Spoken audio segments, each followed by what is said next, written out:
In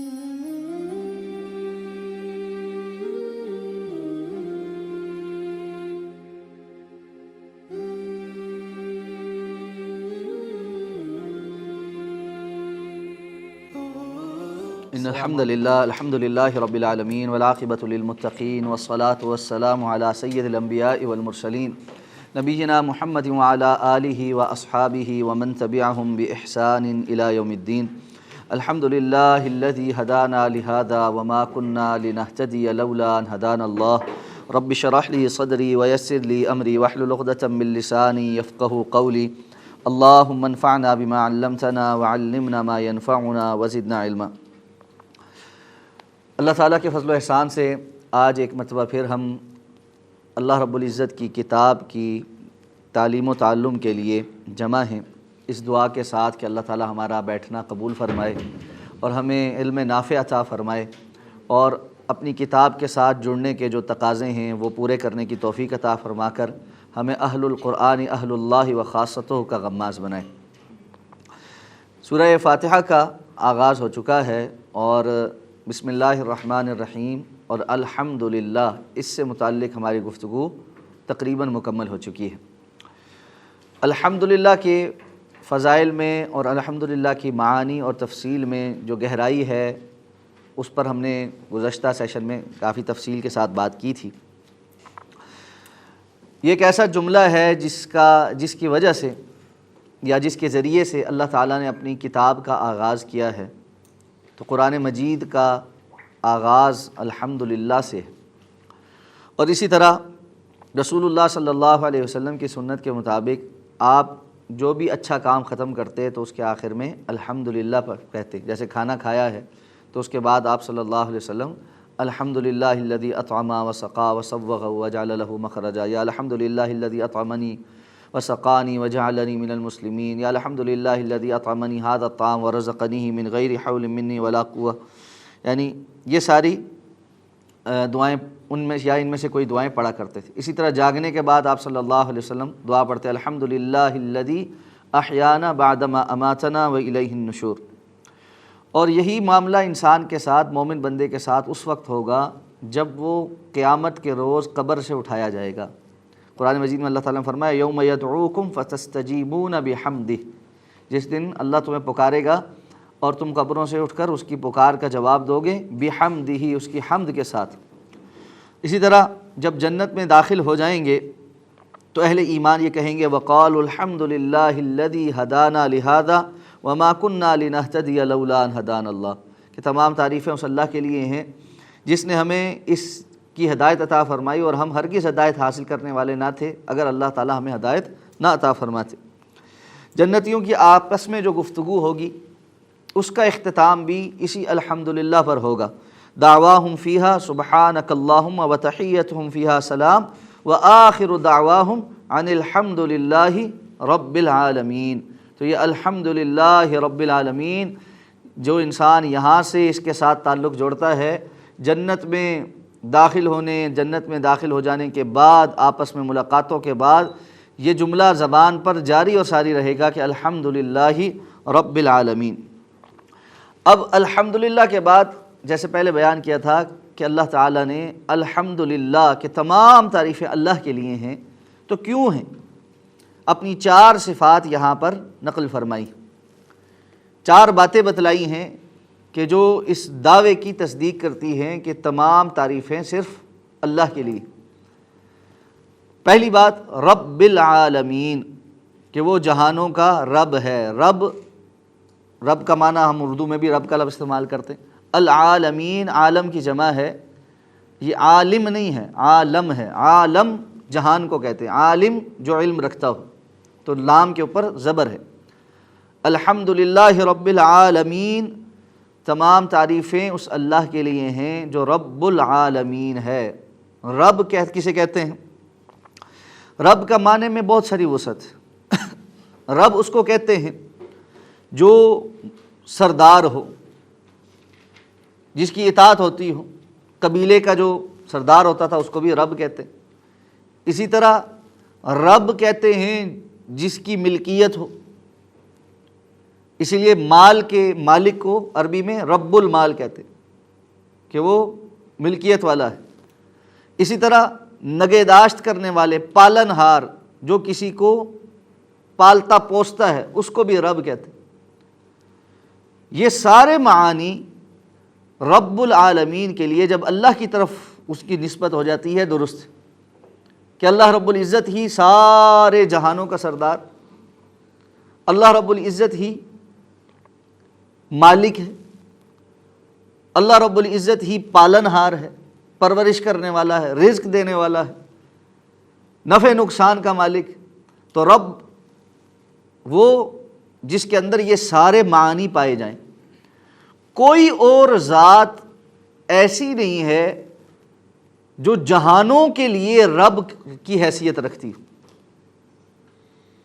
To do that, you'll need to turn off airplane mode. شری میں نے آپ سے کچھ نہیں کہا۔ تو جو جہانوں کے مالک کے لیے، جہانوں کے مالک ہونے کی حیثیت میں رب کا مقام صرف اللہ رب العزت کے لیے خاص ہے، اس لیے ہر قسم کی تعریف بھی اس کے لیے خاص ہے۔ عالمین، عالم کی جمع ہے۔ عربی زبان میں عالم کہتے ہیں ما یعلم منہ الشیء، ایسی چیز جس سے کسی چیز کا پتہ چلتا ہو، علم حاصل ہوتا ہو، اس لیے اس کو عالم کہتے ہیں۔ چونکہ ہر عالم اللہ رب العزت کی پہچان کرواتا ہے، اللہ کی طرف دلالت کرتا ہے، اس لیے عالموں کو، جہانوں کو عالم کہا گیا، اور عالمین اس کی جمع ہے، یا عالمون جمع ہے۔ اب عالمین جو ہے یہ کیا ہے؟ جس کو ہم اردو میں کہتے ہیں کائنات، اور اس کی سادہ تعریف یہ ہے کل ما سوی اللہ، اللہ کے سوا جو کچھ ہے وہ کائنات، وہ عالم ہے۔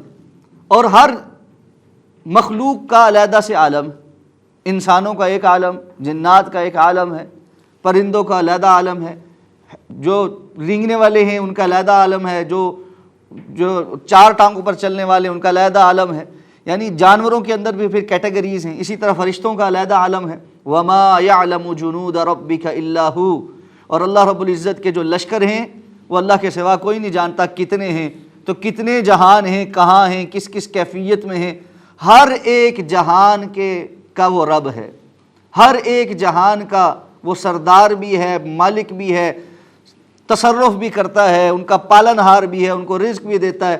چونٹی سے لے کر جبریل علیہ السلام جیسے عظیم الخلقت مخلوق، 600 پر اور سارے افق پر چھائے ہوئے، اور اس سے بھی بڑے عرش جیسی مخلوق جو سب سے زیادہ عظیم مخلوق ہے، رب العرش العظیم، وہ عظیم عرش کا رب بھی ہے۔ لا الہ الا اللہ العظیم الحلیم، لا الہ الا اللہ رب العرش العظیم، لا الہ الا اللہ رب السماوات و رب الارض رب العرش الکریم۔ اللہ کے رسول صلی اللہ علیہ وسلم یہ دعا سکھلائی ہے پریشانی کے وقت پڑھنے کی۔ پریشانی جب انسان کو نظر آتی ہے نا، گھبراہٹ ہوتی ہے، آپ نے فرمایا یہ دعا پڑھو۔ یہ ایسی دعا ہے جو انسان کے اندر اتنا بھروسہ ڈال دیتی ہے کہ میں تو اس رب کا کلمہ پڑھنے والا ہوں جو بڑا ہی عظیم ہے، بڑا ہی اپنے بندے کے ساتھ حلیم ہے، نرمی کا معاملہ کرنے والا، رب العرش العظیم ہے، جو عرش عظیم کا مالک ہے، جس کے خزانے نہ ختم ہونے والے ہیں، آسمانوں اور زمین کا رب ہے، عرش کریم کا رب ہے۔ وہ میری اتنے سے مسئلے کو نہیں حل کر سکتا، مجھے اس پر بھروسہ کر۔ اس لیے عالمین جہان ہیں۔ تو اس کے لیے عالمین کے متعلق ایک چیز یہ بھی ہے کہ عالم جو ہے نا، یہ بذات خود ایک جمع ہی ہوتا ہے، جیسے قوم یا ناس ہوتے۔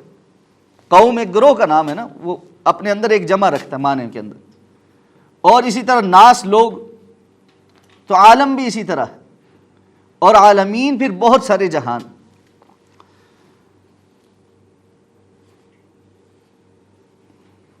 تو الحمدللہ رب العالمین، تمام تعریفیں اس اللہ کے لیے ہیں جو تمام جہانوں کا رب ہے۔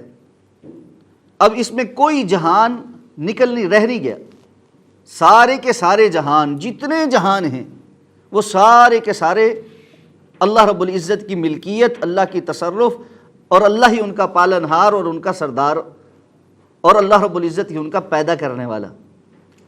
اب دوسری صفت الرحمن اور تیسری صفت الرحیم۔ الرحمن الرحیم، جو بڑا مہربان بار بار رحم کرنے والا ہے، عمومی ترجمہ ہم یہ کرتے ہیں۔ رحمان اور رحیم دونوں ہی را حا میم، ان کا روٹ ورڈ یہ ہے، اس سے نکلے ہیں۔ رحم اردو میں ہم کہتے ہیں رحم کرنا۔ عربی زبان کا ایک اصول ہے، ایک ہی روٹ ورڈ سے نکلے ہوئے ایک ہی ہم معنی قسم کے اگر الفاظ ہوں تو دو لفظوں میں سے جس لفظ میں حروف زیادہ ہوں گے اس میں معنی یا گہرائی زیادہ ہوگی۔ تو رحمان میں رحمت کی وسعت یا گہرائی زیادہ ہے رحیم کی نسبت۔ اچھا، اب مفسرین کرام نے کہا کہ جی رحمان اور رحیم میں کوئی فرق ہے یا صرف تاکید کے لیے ہے؟ تو ایک قول یہ ہے کہ رحمان اور رحیم یہ دونوں ایک ہی معنی میں ہیں، اور یہ صرف ان کا ساتھ ساتھ آنا تاکید کے لیے، جس طرح رسول اللہ صلی اللہ علیہ وسلم کی دعا میں آتا ہے رحمان الدنیا والآخرۃ ورحیمہما، دنیا اور آخرت میں رحمان اور ان دنیا اور آخرت میں رحیم۔ تو اس لیے معنی ایک ہی ہے اور ان کے درمیان فرق کوئی نہیں۔ اچھا، دیگر مفسرین کہتے نہیں، ان کے درمیان فرق ہے۔ کیا فرق ہے جی؟ ایک قول یہ ہے کہ الرحمن وہ ہے جو انسان کو بڑی بڑی نعمتیں عطا کرتا ہے اپنی رحمت کی وجہ سے۔ تو نعمتیں ظاہر بات ہے اللہ کی صفت رحمت کا غماز ہے، اللہ مہربان ہے تو اللہ نے نعمتیں عطا فرمائی۔ تو جہاں بڑی بڑی نعمتوں کا ذکر ہوگا وہاں اللہ کی صفت رحمان کی بات ہو رہی ہوگی، جیسے زمین و آسمان کا پیدا کرنا، انبیاء کا سلسلہ، کتابوں کا نازل کرنا، ہمیں اشرف المخلوقات بنانا، ایمان عطا کرنا، ہدایت عطا کرنا، یہ ساری کی ساری بڑی نعمتیں ہیں۔ جنت بڑی نعمت ہے، تو اس کا جہاں تذکرہ ہو رہا ہے یہ بڑی نعمتیں جو ہیں یہ صفت رحمان کے تحت آتی۔ اور الرحیم جو ہے یہ جزئیات میں جو چھوٹی نعمتیں ہیں اس میں آتی۔ اللہ تعالیٰ نے سماعت دی ہے، بصارت دی ہے، ذائقہ چکھنے کی صلاحیت دی ہے، سونگھنے کی صلاحیت دی ہے، اور چھوٹی موٹی نعمتیں دنیا کی جتنی ہیں ساری کی ساری وہ رحیم کے تحت آتی، الرحیم کے تحت وہ آئیں گی۔ اچھا، بعض نے یہ فرق بھی کیا ہے کہ رحمان، الرحمن کا جو لفظ ہے یہ مخلوق پہ بولا ہی نہیں جا سکتا، خواہ الف لام کے اضافت کے ساتھ ہو یا بغیر اس کے ہو، لیکن رحیم کا لفظ مخلوق کے لیے بولا جا سکتا، جیسے خود قرآن نے کہا بالمؤمنین رؤوف الرحیم۔ اللہ کے رسول صلی اللہ علیہ وسلم اہل ایمان کے ساتھ کیا ہیں؟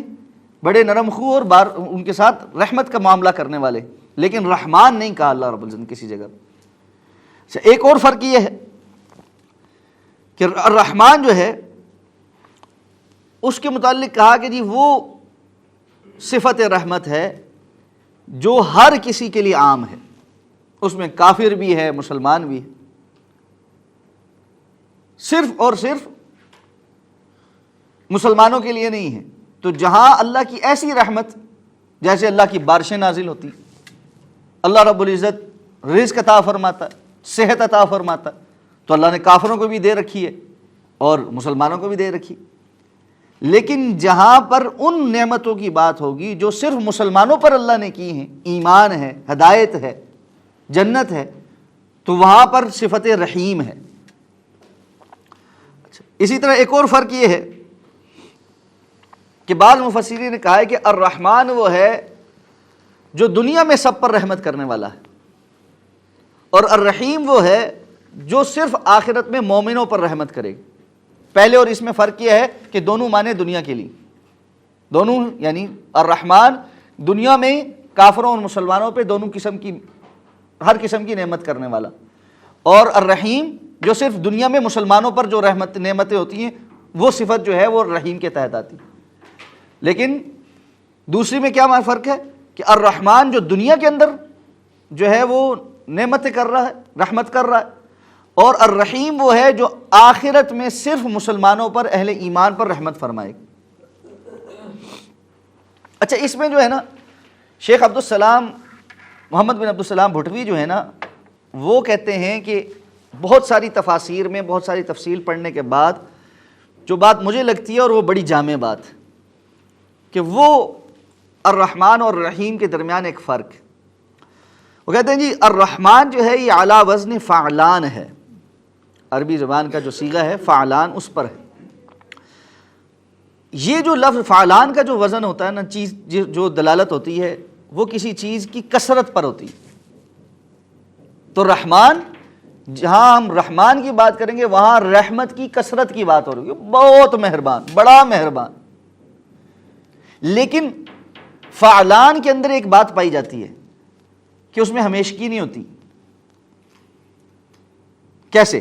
جیسے قرآن مجید میں اللہ رب العزت نے فرمایا فرجع موسیٰ غضبان اسفا، حضرت موسیٰ علیہ السلام جب طور سے آئے اور قوم کو دیکھا کہ وہ بچھڑے کی پوجا کر رہی ہے تو حضرت موسیٰ کیسے آئے؟ غضبان اسفا، غصے میں بھرے ہوئے، اسفا ملامت کرتے ہوئے، افسوس میں۔ لیکن غضبان کا معنی کیا ہے یہاں پر؟ غصہ تھا بہت زیادہ لیکن تھوڑی سی دیر میں ختم ہو گیا کہ اپنے لیے بھی اور بھائی کے لیے بھی اور قوم کے اس عمل پر اللہ سے استغفار طلب کرنے لگے، وہ غصہ جاری نہیں رہا۔ اب الرحیم جو ہے یہ فعیل کے وزن پہ، اور فعیل کی خاصیت یہ ہوتی ہے کہ اس کے اندر دوام اور لزوم ہوتا ہے کسی چیز کی، جیسے بصیر اور جیسے خبیر، جیسے علیم۔ تو یہ جب کسی کو کوئی بات پتہ چل جاتی ہے بہت زیادہ تو وہ اس کی ذات کا لزوم ہو جاتی ہے۔ بصیر کوئی دیکھنے والا ہے تو وہ دیکھ ہی رہا ہے، مسلسل دیکھ رہا ہے۔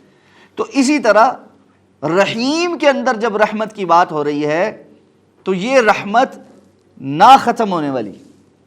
تو الرحمن الرحیم جو بہت زیادہ مہربان، اور ایسا مہربان جس کی رحمت کسی وقت ہم کسی پر بڑا پیار آتا ہے تو یہ بہت بڑی کوئی چیز دے دی لیکن تھوڑی دیر میں وہ بات ختم ہو گئی تو وہ واپس بھی لے، اس قسم کا معاملہ نہیں۔ اللہ رب العزت اپنی مخلوق کے ساتھ ایسے مہربان کہ بہت زیادہ مہربانی کرنے والے اور بار بار مہربانی کرنے والے۔ اس لیے ترجمہ عمر یہ آتا ہے کہ الرحمن الرحیم، بڑا مہربان بار بار رحم کرنے والا، کہ بہت رحمت کا معاملہ، بہت وسعت والا۔ اسی لیے اللہ رب العزت نے فرمایا ان رحمتی سبقت غضبی، میری رحمت میرے غصے پر سبقت لے جا چکی ہے۔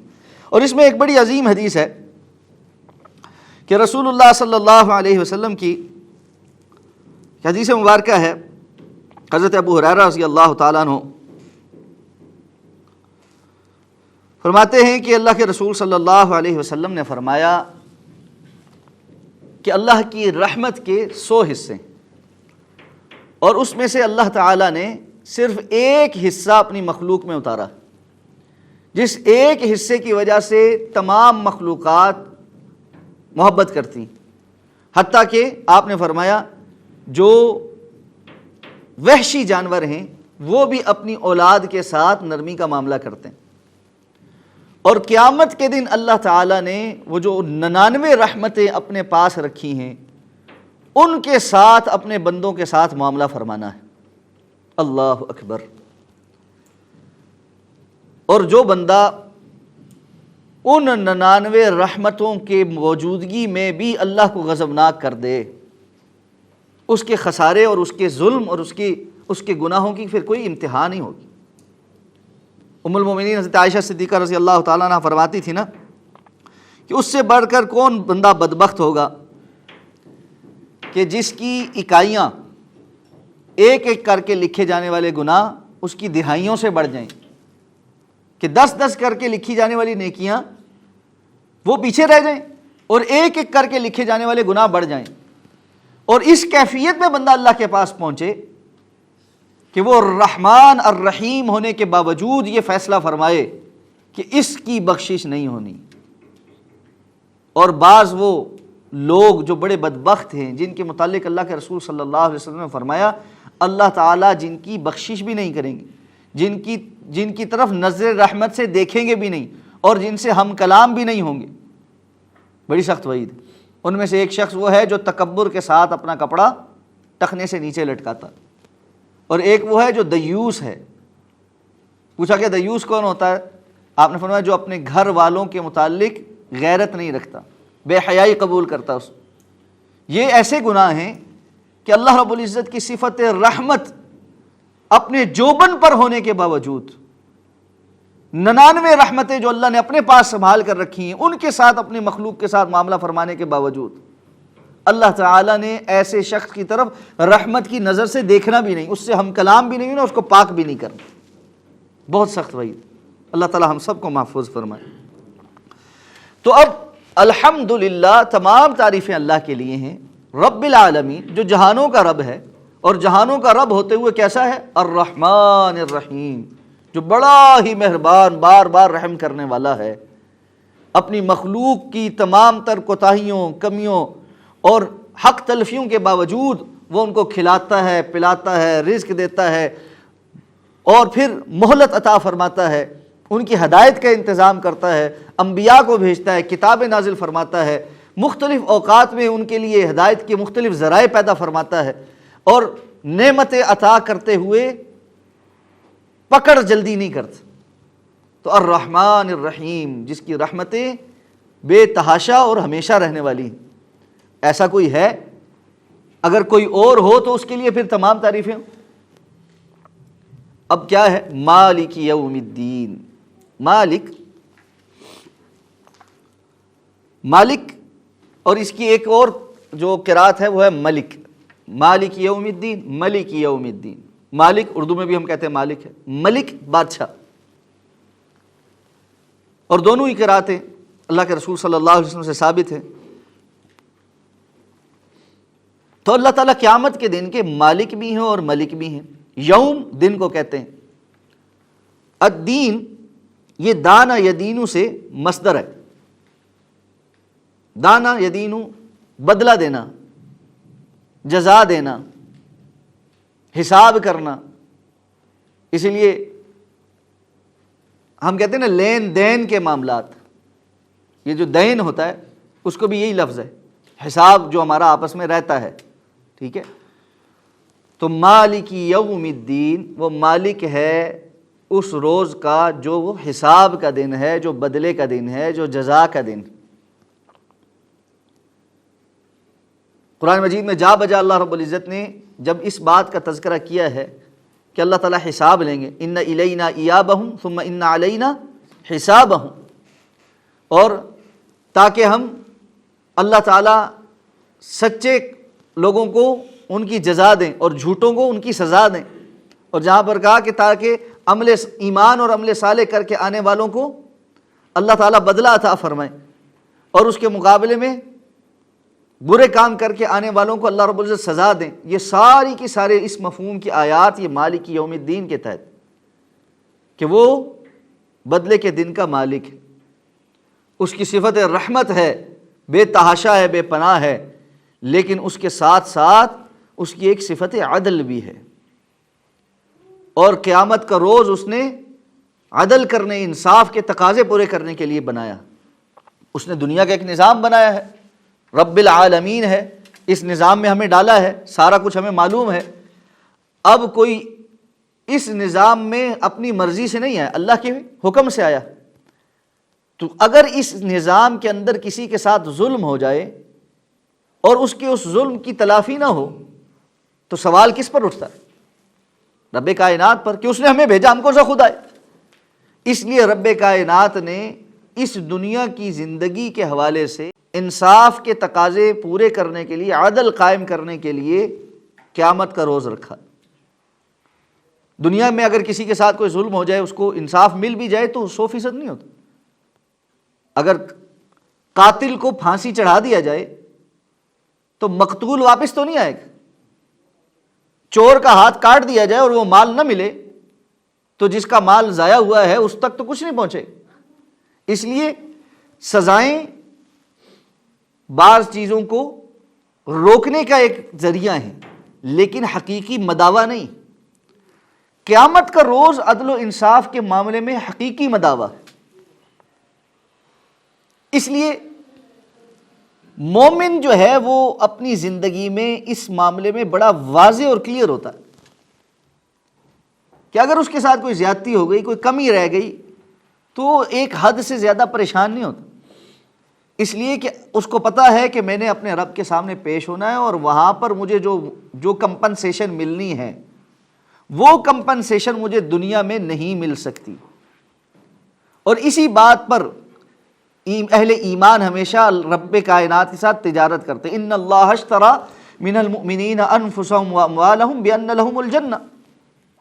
اور یہی وہ بات تھی جو حضرت عثمان رضی اللہ تعالیٰ عنہ کو سمجھ آ چکی تھی، تو انہوں نے کہا تھا بھائی مجھے اس سے اوپر کی آفر کہ میں کم پر سیٹلمنٹ نہیں کر سکتا۔ تو مالک یوم الدین، وہ اس دن کا مالک ہے جس دن بدلے دیے جائیں گے۔ اب الرحمن الرحیم سے اس کی مناسبت کیا ہے؟ مناسبت یہ ہے کہ مفسرین کرام کہتے ہیں کہ کوئی بہت مہربانی کرنے والا ہو سکتا ہے، رحمت کرنے والا ہو سکتا ہے، لیکن بسا اوقات ایسا ہوتا ہے کہ اس کی بس میں ہی نہیں ہوتا رحمت کر۔ میں چاہتا ہوں کہ میں آپ کے ساتھ اچھا سلوک کروں، میرے پاس اچھا سلوک کرنے کا اختیار ہی نہیں۔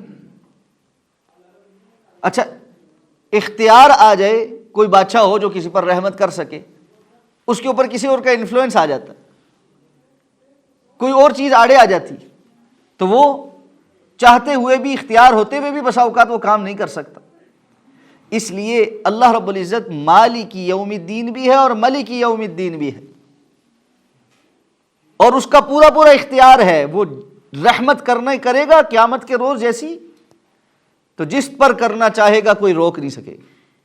دنیا میں بھی یہی معاملہ ہے، لیکن آخرت میں یہ بالکل واضح ہو جانا، اور جس پر نہیں کرنا چاہے گا کوئی آ کر زبردستی نہیں کر سکے۔ تو مالک یوم الدین، وہ مالک ہے بدلے کے دن کا۔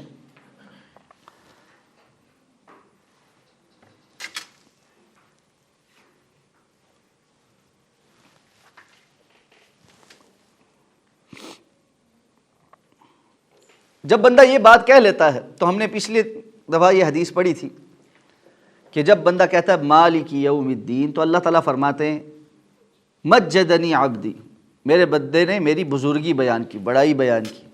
اور دوسری بات یہ فرماتے ہیں، بسا اوقات اللہ کے رسول نے فرمایا کہ اللہ تعالیٰ فرماتے ہیں میرے بندے نے اپنا معاملہ فوض الی امری، اپنا معاملہ میری طرف تفویض کر دیا، مجھے دے دی۔ اب یہ کب ہوتا ہے؟ ایک طرف تو ہے کہ آپ نے مالک یوم الدین کہا کہ گلوریفائی کر دیا، جی مالک یوم الدین، اور وہ حدیث کیا آتا ہے کہ اللہ تعالیٰ کبھی یہ فرماتے ہیں، کب فرماتے ہیں؟ معنی یہ سمجھ آتا ہے کہ تب فرماتے ہیں جب بندہ اپنے معاملات اللہ کے سپرد اس انداز میں کرتے ہوئے اس بات کو کہتا ہے کہ ٹھیک ہے مجھے دنیا میں فلاں فلاں چیز نہیں میسر آ سکی، لیکن میں اپنا معاملہ اللہ پر چھوڑوں۔ جہاں اس کو پتہ ہوتا ہے کہ میں اپنا حق وصول کرنے کے لیے کوئی سختی کر سکتا ہوں، لیکن میں اس لیے نہیں کر رہا کہ میں نے اللہ سے لینا۔ اور اللہ کے رسول صلی اللہ علیہ وسلم نے جو فرمایا نا کہ جو بندہ جھگڑا چھوڑ دے حق پر ہونے کے باوجود، تو یہ حق پر ہونے کے باوجود فتنہ اور فساد نہ کرنا، صرف اس لیے کہ مالک یوم الدین، ایک بدلے کا دن ہے جس دن حساب کتاب ہوگا، اور اس دن مجھے بدلہ چاہیے، اس دن مجھے اپنے رب سے معاملات کرنے، تجارت کرنے۔ تو وہ جب بندہ پڑھتا ہے نا، جب اس انداز میں بندہ یہ بات کہتا ہے، تب اللہ رب العزت کی طرف سے بھی یہ اعلان ہوتا ہے کہ میرے بندے نے اپنا معاملہ میرے سپرد کر دیا۔ اب یہ بات جب بندہ اللہ کی طرف سے اعلان ہو جائے کہ ٹھیک ہے، جب ہم کہتے ہیں نا کہ ہم جا کے کسی بڑے کو یہ بات بتاتے ہیں کہ جی میرے ساتھ فلاں ہو گیا، ایسا ہو گیا، وہ کہتے ہیں اچھا ٹھیک ہے، اب یہ بات مجھ تک پہنچ گئی، میں جانوں اور ہو جائیں، تو کیا ہوتا ہے ہمارے اندر؟ کیا بھر جاتا ہے؟ تسلی آ جاتی کہ بھئی اب بات صحیح جگہ پہنچ گئی، اب وہ جانے، اب مجھے ٹینشن لینے کی ضرورت نہیں۔ تو بندہ جب مالک یوم الدین کے فلسفے کو سمجھ لے، اس کے بعد پھر وہ بڑے سکون میں آ جاتا کہ اب میری ٹینشن ختم ہوگی، اب معاملہ اللہ تک جو پہنچ گیا۔ اب ہمارا معاملہ نا اس کے برعکس، ہمارا معاملہ ہے کیا؟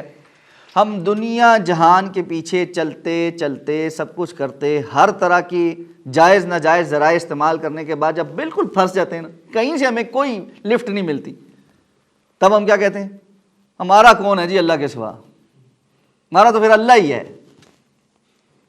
اگر یہ بات یقین کے ساتھ پتہ ہوتی کہ ہمارا اللہ ہی ہے، تو اتنا ادھر ادھر در بدر خراب ہونے کی ضرورت کیا تھی؟ پھر ادھر ادھر بھٹکنے کی ضرورت کیا تھی؟ اس کا مطلب میں یہ نہیں کہہ رہا کہ جائز ذرائع نہیں استعمال کرنے چاہیے، اسباب اور ذرائع اللہ رب العزت نے بتلائے، آپ جائز ذرائع استعمال کر سکتے ہیں، لیکن بعض لوگوں کو آپ دیکھتے ہیں کہ ان کا رونا پیٹنا ختم نہیں ہوتا، اور وہ بالکل معاملات میں نا ایسے جیسے بس ابھی ان کا دل گیا کہ گیا، ابھی پھٹ پڑے، اور یہ سلسلہ چل ہی رہا ہوتا، ختم ہی نہیں ہو رہا ہوتا، رون دھون ہی نہیں ختم ہو رہا، فلاں معاملہ ہمارے ساتھ ہو گیا، بس بار بار وہی بات دہرا رہے، بار بار وہی بات دہرا رہے۔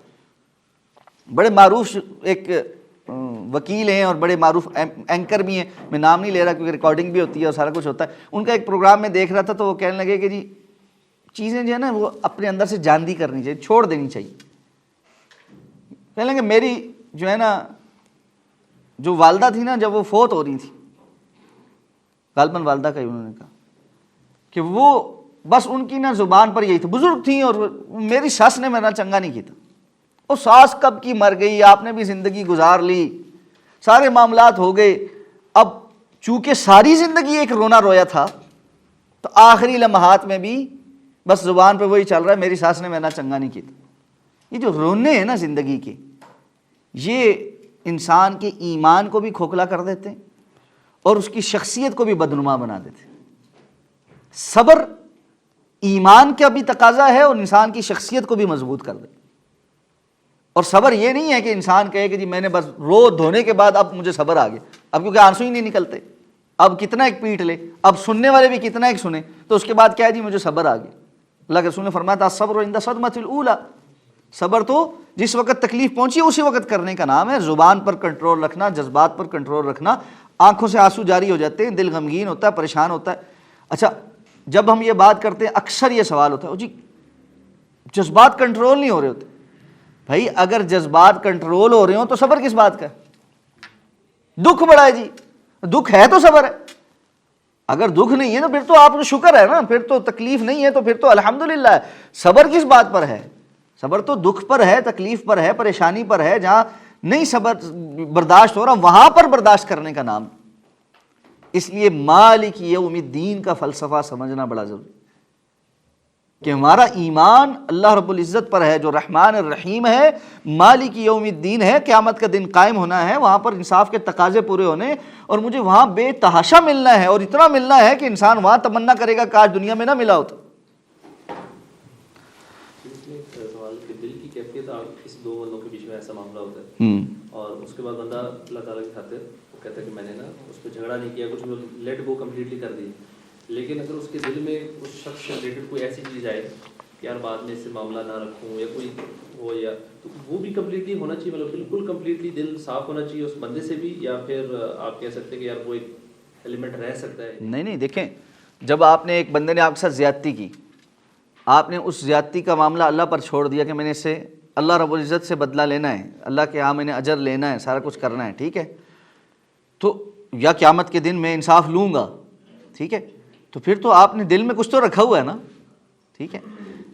اس معاملے میں نا اصل میں بہت عمومی طور پہ اس لیے گفتگو نہیں کی جا سکتی کہ مختلف حالات ہیں، کسی کی زیادتی کے مختلف لیولز ہیں، ٹھیک ہے نا۔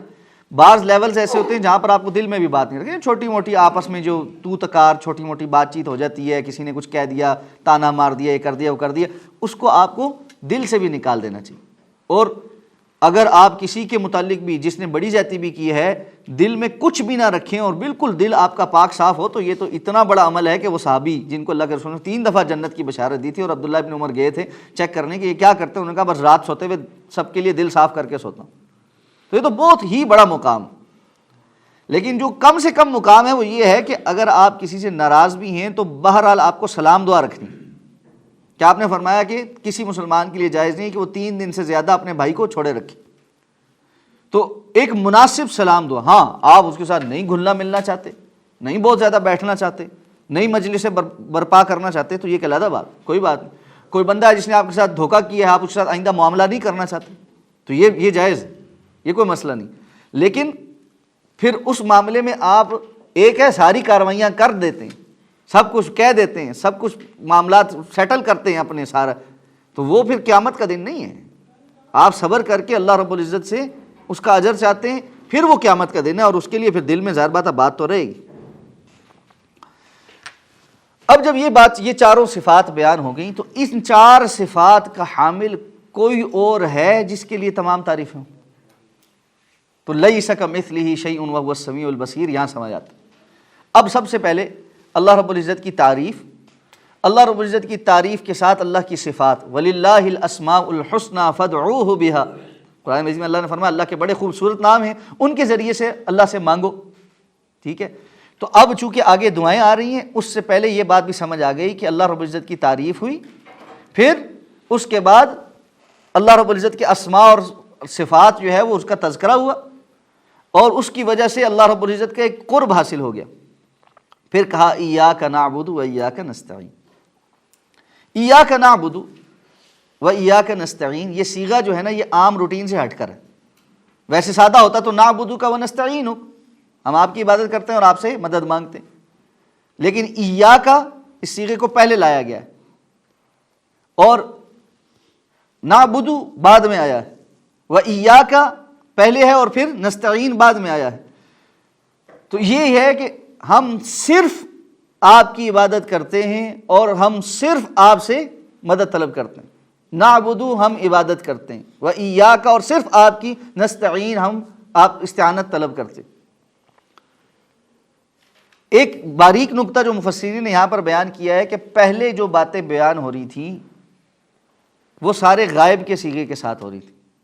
الحمدللہ رب العالمین الرحمن الرحیم، جو بڑا مہربان، جو رب العالمین ہے، جو الرحمن ہے، جو الرحیم ہے، مالک یوم الدین، جو جزا کے دن کا مالک ہے۔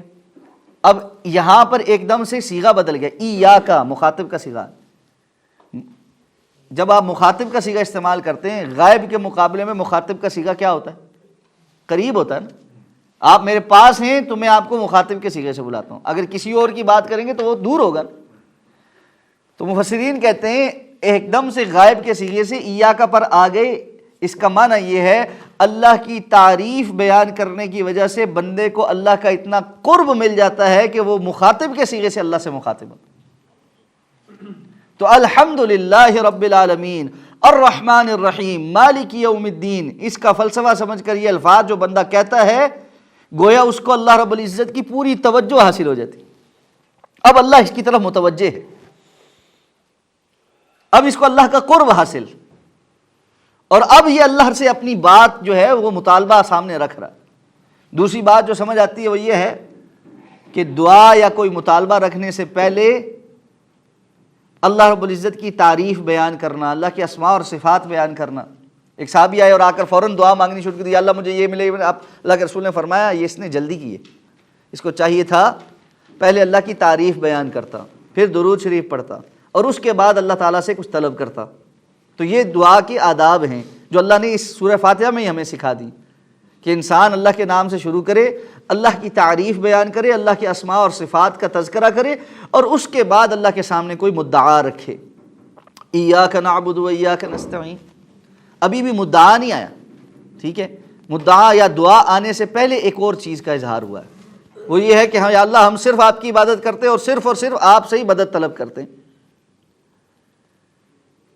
اب یہ جائز وسیلہ ہے، وابتغوا الیہ الوسیلہ، اللہ کی طرف وسیلہ پکڑو، اس میں سے اللہ کے اسماء اور صفات کا اور اپنے نیک کاموں کا وسیلہ دینا۔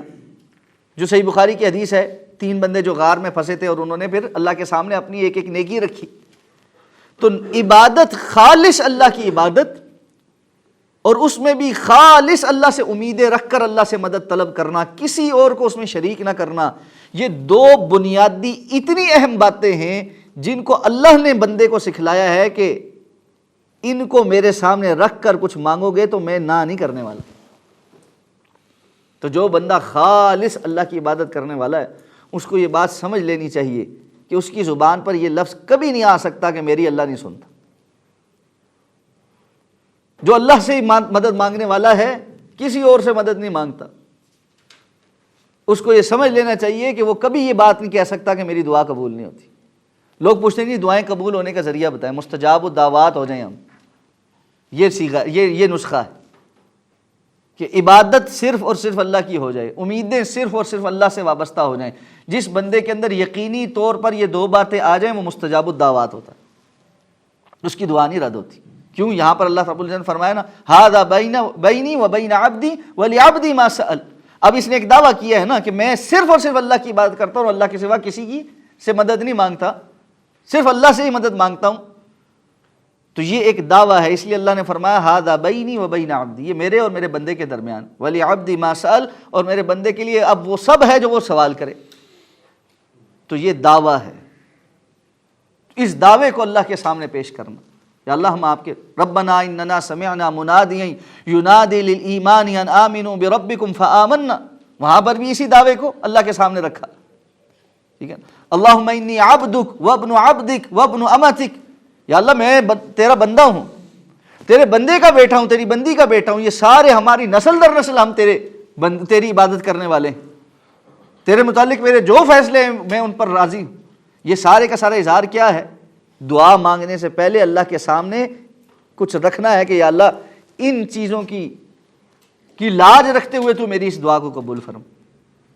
تو یہ ہے ایاک نعبد و ایاک نستعین. اب ایاک نعبد، ہم صرف تیری عبادت کرتے. عبادت جو ہے وہ کیا ہوتی ہے؟ جب ہم کہتے ہیں نعبد، ہم تیری عبادت کرتے ہیں، ایاک نعبد، ہم صرف تیری عبادت کرتے ہیں، تو عبادت ہوتی کیا ہے؟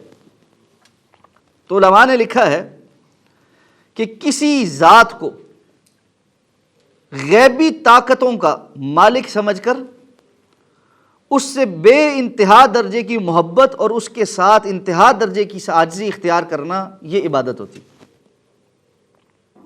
عبادت ہوتی کیا ہے؟ کسی بھی ذات کو غیبی طاقتوں کا جو عام طور پر نہیں موجود مالک سمجھ کر اس سے بے انتہا محبت کرنا اور اس کے سامنے بے انتہا عاجزی اختیار کرنا، یہ عبادت ہوتی. اس لیے آپ دیکھتے ہیں کہ اللہ تعالیٰ فرماتے ہیں والذین آمنوا اشد حبا للہ. عبادت کرنے کا معنی یہ ہے کہ اہل ایمان سب سے شدید محبت اللہ سے کرتے، اور یہ محبت موحد والی محبت ہونی چاہیے. اس محبت میں کسی اور کو شریک نہیں کر سکتے. اس بات کو دوبارہ سمجھ، اللہ کے ساتھ جو محبت ہے اس میں کسی کو شریک نہیں کیا جا سکتا. اگر بات کو مزید کھول کر بیان کروں تو اللہ کے ساتھ محبت میں انبیاء کو اور سید الانبیاء جناب محمد الرسول اللہ صلی اللہ علیہ وسلم کو بھی شریک نہیں کیا جا سکتا. باقی ساری محبتیں اللہ سے محبت کی تابع محبت ہیں، وہ اللہ کے لیے محبت ہیں. الحب للہ، اللہ کے لیے محبت کرنا. وہاں پر جو سمجھایا نا فقد استکمل الایمان، اس کا ایمان مکمل ہو جاتا ہے جو اللہ کے لیے محبت کرتا ہے اور اللہ کے لیے بغض رکھتا ہے. اللہ کے لیے محبت میں سید الانبیاء جناب محمد الرسول اللہ صلی اللہ علیہ وسلم سے سب سے زیادہ محبت کرنا، یہ اس کا تقاضا. لیکن وہ اللہ کے لیے محبتوں میں، اللہ کے لیے محبتوں میں اپنے گھر بار، جان مال، ماں باپ، اولاد، ہر چیز سے زیادہ محبت کرنا اللہ کے رسول صلی اللہ علیہ وسلم سے، یہ اللہ کے لیے محبت میں سر فہرست. اسی جس کے متعلق حضرت عمر کو کہا تھا، اللہ عمر نے جب یہ بات سنی اور کہا اللہ کے رسول میں باقی ہر چیز سے زیادہ آپ سے محبت کرتا ہوں سوائے اپنی جان کی. اللہ کے رسول نے فرمایا عمر پھر ابھی تک بات بنی نہیں. جیسے یہ بات سنی کہا کہ اللہ کے رسول آج سے میں ہر چیز حتیٰ کہ اپنی جان سے بھی زیادہ آپ سے محبت کرتا ہوں. فرمایا الآن یا عمر، عمر اب بات پوری ہوگی. لا یؤمن احدکم حتی اکون احب الیہ من والدہ وولدہ والناس اجمعین. تم میں سے اس وقت تک کوئی مومن نہیں ہو سکتا جب تک کہ میں اسے اس زیادہ محبوب نہ ہو جاؤں، اس کی اولاد سے، اس کے والدین سے، اس کی تمام انسانوں سے زیادہ محبوب نہ ہو جاؤں. لیکن کہیں یہ نہیں کہا اللہ سے زیادہ محبوب ہو جاؤں یا اللہ کے برابر محبوب نہ ہو جاؤں. تو یہ ایک بات ایسی ہے جس کو کوئی نہیں سمجھتا ہمارے یہاں. آپ دیکھیں لوگ عشق رسول میں دیوانے ہوئے پھر رہے ہیں. کیا ہے جی اس بندے کو ہوش ہی نہیں ہے. کیسے کیوں ہوش نہیں ہے جی؟ یہ عشق میں دیوانہ ہے. ایسا دیوانہ جو ہے نا وہ اللہ اور اللہ کے رسول نے نہ بنایا ہے نہ بناتے ہیں. اللہ کی محبت اور اللہ کے رسول صلی اللہ علیہ وسلم کی محبت رحمت والی محبت ہے. یہ جو دیوانہ ہونے والی چیزیں ہیں نا، یتخبطہ الشیطان من المس، قرآن کہتا ہے یہ تو خبتی بنا دیا اس کو شیطان نے چھو کر. خبتی بندہ ہو جائے، حواس ہی اس کے گم ہو جائے، وہ پاگل ہو جائے، دیوانہ ہو جائے، یہ شیطان کا وسوسہ ہوتا ہے اور شیطان اس پر طاری ہوتا ہے. اللہ اور اللہ کے رسول صلی اللہ علیہ وسلم کی محبت انسان کو ہدایت دیتی، وہ محبت انسان کے اندر صلاحیتیں اجاگر کرتی، وہ اس کو خبتی نہیں بناتی. تو اللہ رب العزت سے محبت کرنا یہ بڑی ضروری. تو نعبدو میں ہم نے کہا عبادت کا ایک تقاضا یہ ہے، عبادت جس سے کی جائے غیبی طاقتوں کا مالک سمجھتے ہوئے اس سے بے انتہا محبت کی جائے. غیبی طاقتوں کا مالک ہم نے ابھی پتہ دیا، الرحمن الرحیم مالک یوم الدین، رب العالمین، وہ ساری غیبی طاقتیں. اور پھر اس کے سامنے انتہائی عاجزی اختیار کرنا. اس سے بڑھ کر عاجزی کیا ہے کہ انسان اپنی پیشانی جو اس کے جسم کا سب سے باعزت عضو ہے وہ زمین پر رکھ کر اس کے سامنے ٹکا دے کہ یا اللہ میری جبین بھی تیرے سامنے زمین پر ٹکی ہے، میں تیرے سامنے عاجزی کے ساتھ پیش ہوا. اسی لیے سجدہ کرنا کسی اور کے لیے جائز نہیں. اللہ کے رسول نے فرمایا اگر کسی اور کے لیے سجدہ کرنا جائز ہوتا، تعظیمی سجدہ، تو میں بیویوں کو حکم دیتا کہ وہ اپنے خاوندوں کو سجدہ کریں، لیکن تعظیمی سجدہ بھی جائز ہے. تو اللہ رب العزت کی اس طرح عبادت کرنا، ایاک نعبد، ہم صرف آپ کی عبادت کرتے ہیں. اس معاملے میں ہم کسی اور کو آپ کا شریک نہیں بناتے کہ ہم جس طرح کی محبت آپ سے کرتے وہ کسی اور سے بھی کریں، جس طرح کی عاجزی ہم آپ کے سامنے اختیار کرتے ویسے کسی اور کے سامنے بھی اختیار کریں. اور عبادت کی جملہ قسمیں، وہ بدنی عبادات ہوں، وہ مالی عبادات ہوں، وہ مدنی اور مالی مکس ہوں، وہ ساری کی ساری صرف اور صرف ہماری اللہ کے لیے، اللہ کے سوا ہم کسی اور کے لیے کوئی کام نہیں کرتے. اخلاص، الدین النصیحہ، دین نصیحت کا نام ہے. نصیحت کیا ہے؟ نصح العسل، عربی زبان میں کہتے ہیں جب شہد بالکل پیور ہو، خالص، تو اس کو کہتے ہیں شہد بالکل خالص، نصح. الدین النصیحہ، ہم کہتے ہیں نا نصیحت کر دے. یہ نصیحت کیوں کہتے ہیں اس کو؟ خالص بات آپ بتاتے ہیں، خالص مشورہ کسی کو دیتے. تو اس کی الدین النصیحہ، دین یہ پیوریفیکیشن لاتا ہے انسان کو، وہ پیوریفائی کر دیتا ہے. اور دوسرا لفظ قرآن میں استعمال ہوا یزکیہم، تزکیہ کر دیتا ہوں، ان کے اندر سے آلائشیں نکال کر بالکل صاف ستھرا کر دیتا ہوں، پاکیزہ کر دیتا ہوں. تو ایاک نعبد، ہم صرف آپ کی عبادت کرتے اس انداز میں.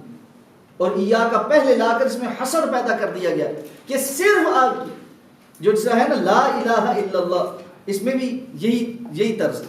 لا الہ، کوئی معبود ہے ہی نہیں، الا اللہ، سوائے اللہ کی. تو نفی پہلے ہے اور اس بات بعد میں ہے. تو آلائشیں پہلے ہٹائی جاتی ہیں اور پھر بیج بویا جاتا ہے، پھر زمین جو ہے وہ پیداوار دیتی ہے. جھاڑ جھنکار گھاس پھوس وہیں پر لگا ہو، کیڑے لگے ہوں تو اس کے اندر جو ہے پھل نہیں آ سکتے. اسی طرح دلوں کے اندر شرک کی آلائشیں پائی جائیں اور دل ایمان کے نور سے منور ہو جائے، یہ نہیں ہو سکتا. پہلے یہ صفائی مقصود ہے اور اس کے بعد پھر آگے اللہ رب العزت کا کی جو ہے نا جو ایمان ہے وہ انسان کے دل میں گھر کرتا. تو ایاک نعبد، اس کے بعد کہا ایاک نستعین. نستعین، ہم آپ سے مدد طلب کرتے ہیں.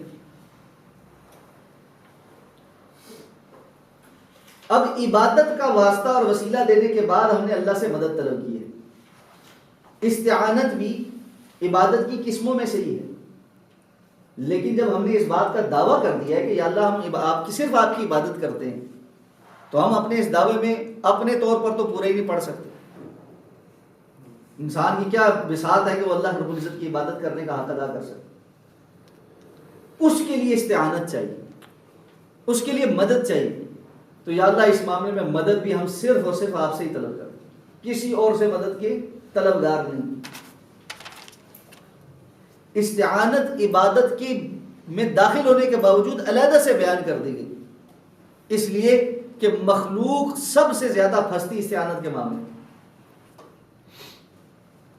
اللہ رب العزت پر ایمان اکثر کا ہے، وَمَا يُؤْمِنُ أَكْثَرُهُمْ بِاللَّهِ إِلَّا وَهُمْ مُشْرِكُونَ.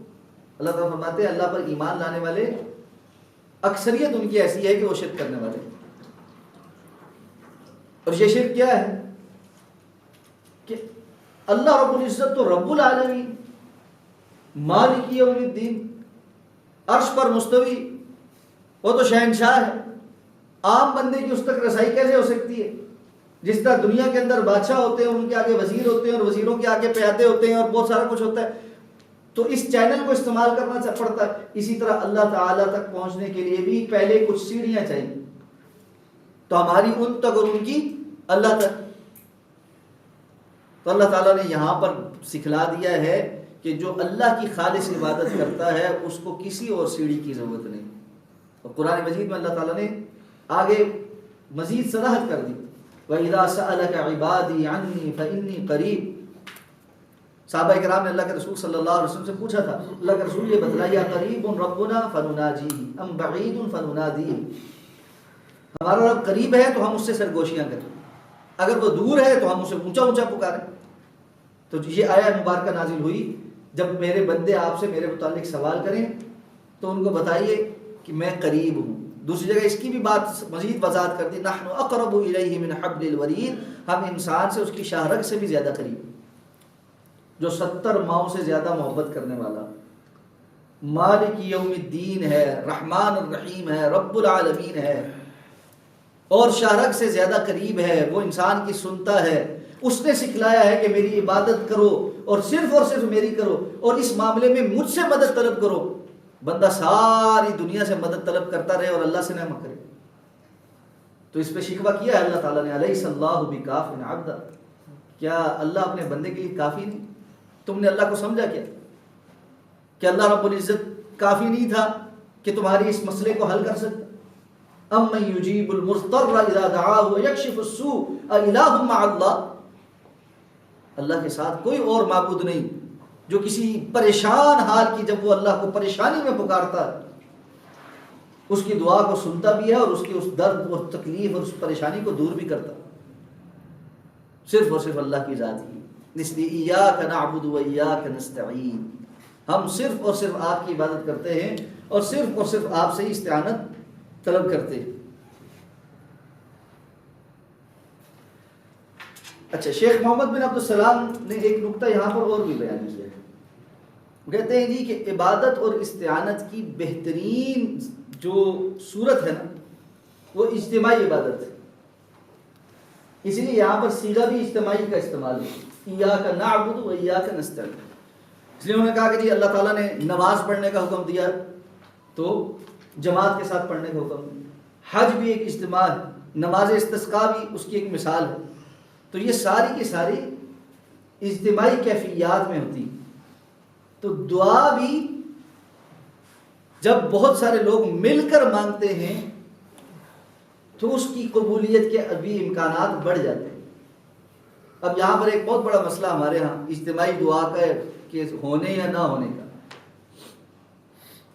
اس میں سب سے بنیادی مسئلہ جو ہے وہ سمجھ لینا چاہیے، وہ یہ ہے کہ علماء کرام نے اجتماعی دعا کے حوالے سے جو سختی کی تھی وہ تو فرض نمازوں کے بعد کی تھی، کہ فرض نماز کے بعد عادت بنا کر اس کو نماز کا حصہ بنا لینا، کہ جب تک امام صاحب ہاتھ اٹھا کر چند مخصوص الفاظ نہیں بولیں گے کوئی اٹھے گا نہیں، اور سارے ان کے ساتھ بس وہ آمین کہہ کے پھر اٹھیں گے، کہ نماز جیسے بھی مکمل ہی نہیں۔ اس کا رسول اللہ صلی اللہ علیہ وسلم سے کوئی ثبوت نہیں۔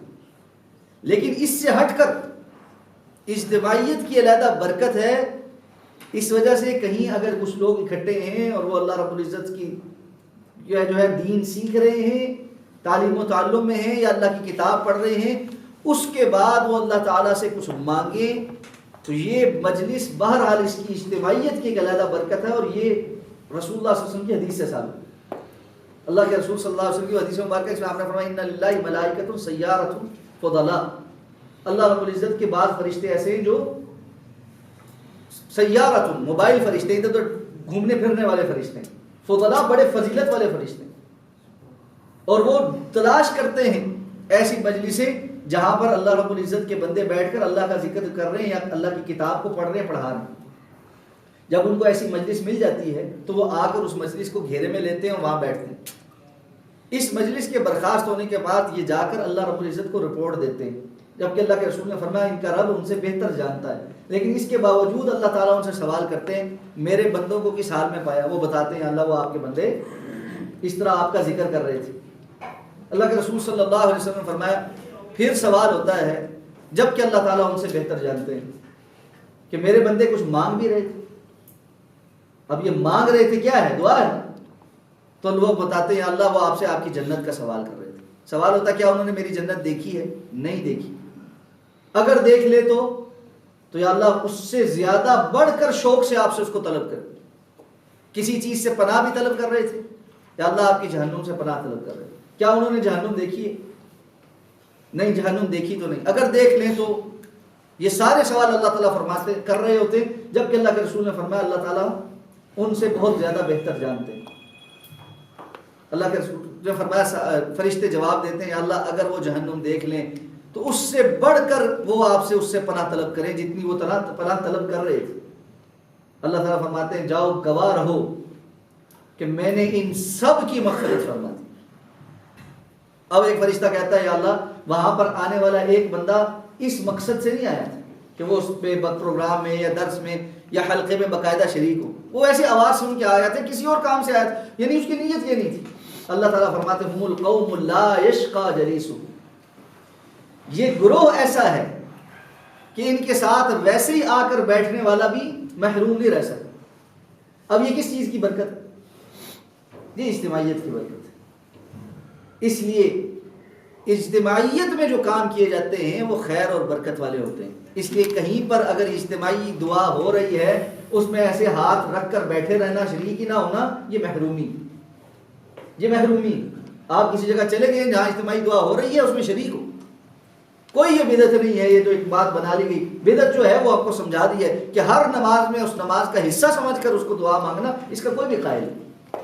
سنجیدہ جو احباب مانتے ہیں ان کے بھی سنجیدہ علماء اس کے قائل، بلکہ اصلاح کر، تو اس لیے کبھی مانگ لینا کبھی نہ مانگنا، اس اجتماعیت کا فائدہ اٹھانا، یہ ہمارے سلف کا طریقہ کار تھا۔ اللہ تعالیٰ ہمیں اس طریقہ کار پر عمل کرنے کی توفیق عطا فرمائے۔ وقت کیا ہو؟ سوال۔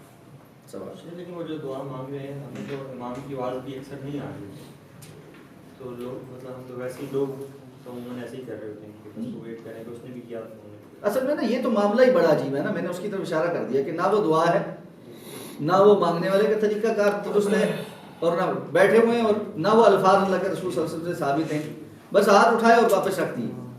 اس میں کوئی کہیں دیکھ رہا ہے، کوئی کچھ سوچ رہا ہے، کوئی دکان کا حساب کر رہا ہے، تو وہ تو دعا ہی نہیں۔ میں اس دعا کی بات کر رہا ہوں کہ آپ کسی جگہ پہ گئے اور وہاں سنجیدگی کے ساتھ دعا ہو رہی، ٹھیک ہے، تو اس دعا میں شرکت کرنی چاہیے، اور اس دعا میں صرف بیٹھے رہنا کہ جی اجتماعی دعا ثابت ہی نہیں، یہ غلط بات ہے، یہ سلف صالحین کا یہ موقف نہیں تھا۔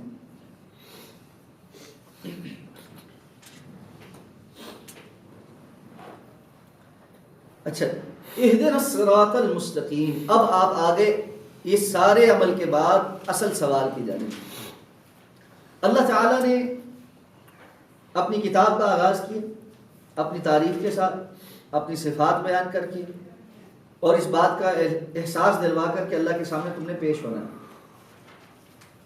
اس احساس کے بعد اس بات کا اعلان کروایا کہ تم نے عبادت کس کی کرنی ہے اور اللہ سے مدد کیسے طلب کرنی ہے اس عبادت کے لیے۔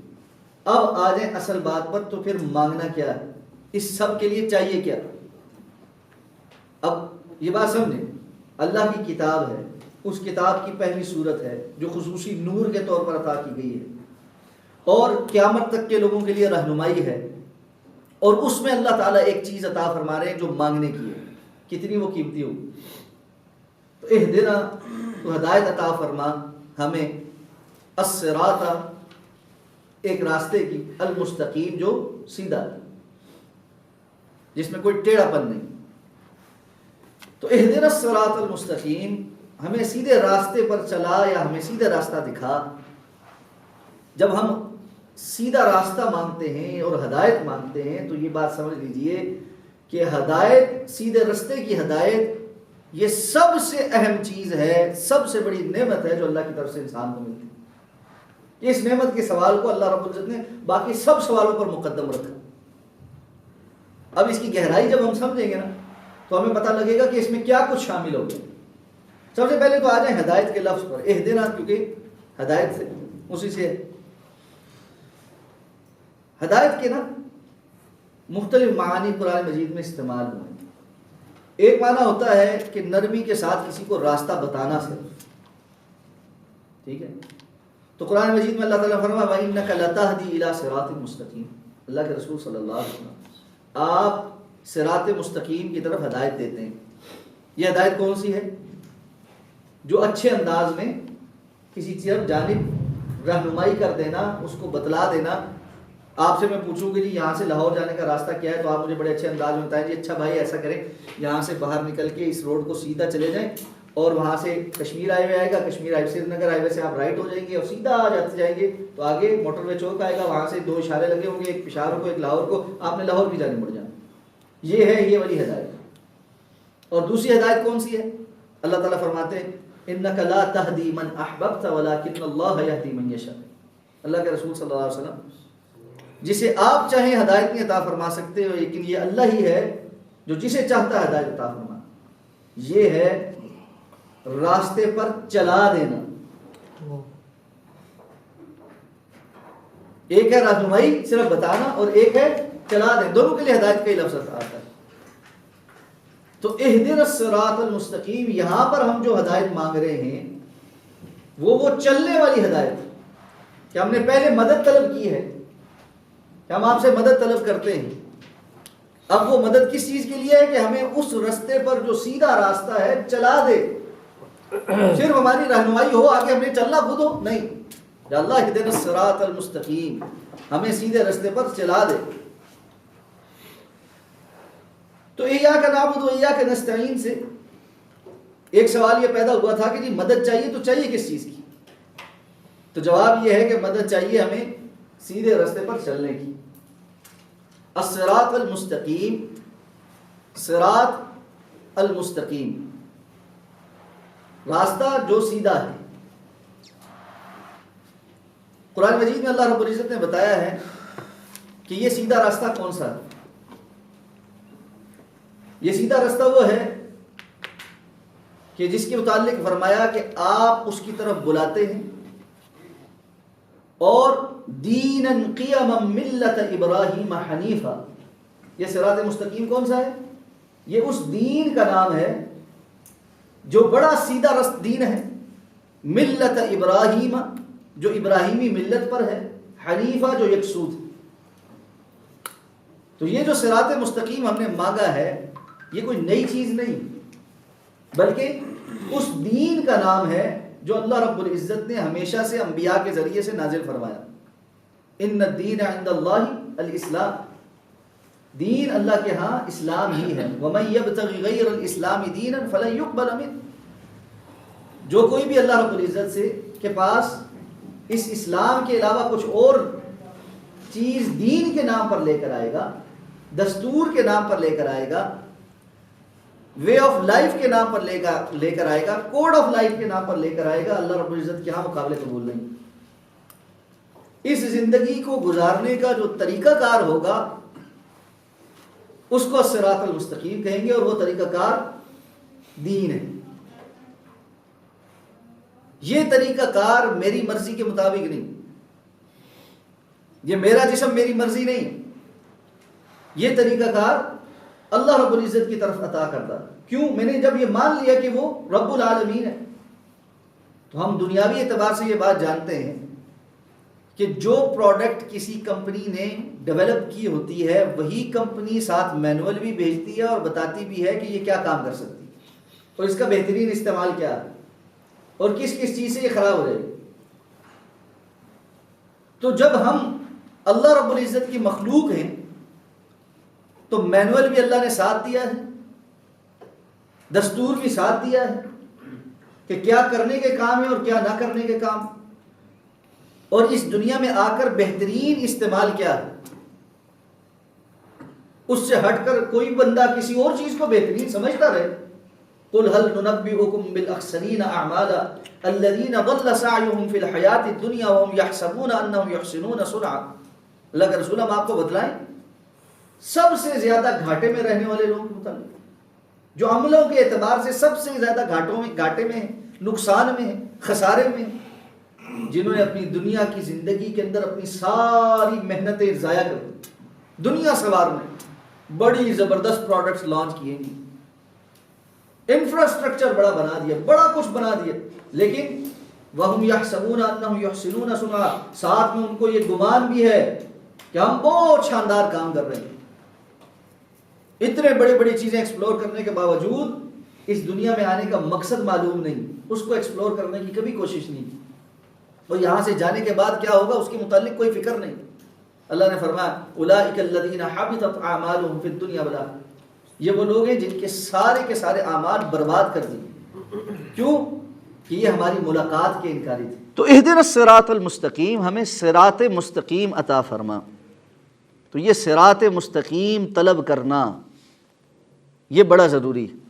یہ صراط مستقیم وہ ہے قل هذه سبیلی ادعو الی اللہ علی بصیرۃ انا ومن اتبعني۔ اللہ کے رسول آپ کہیے یہ میرا راستہ ہے۔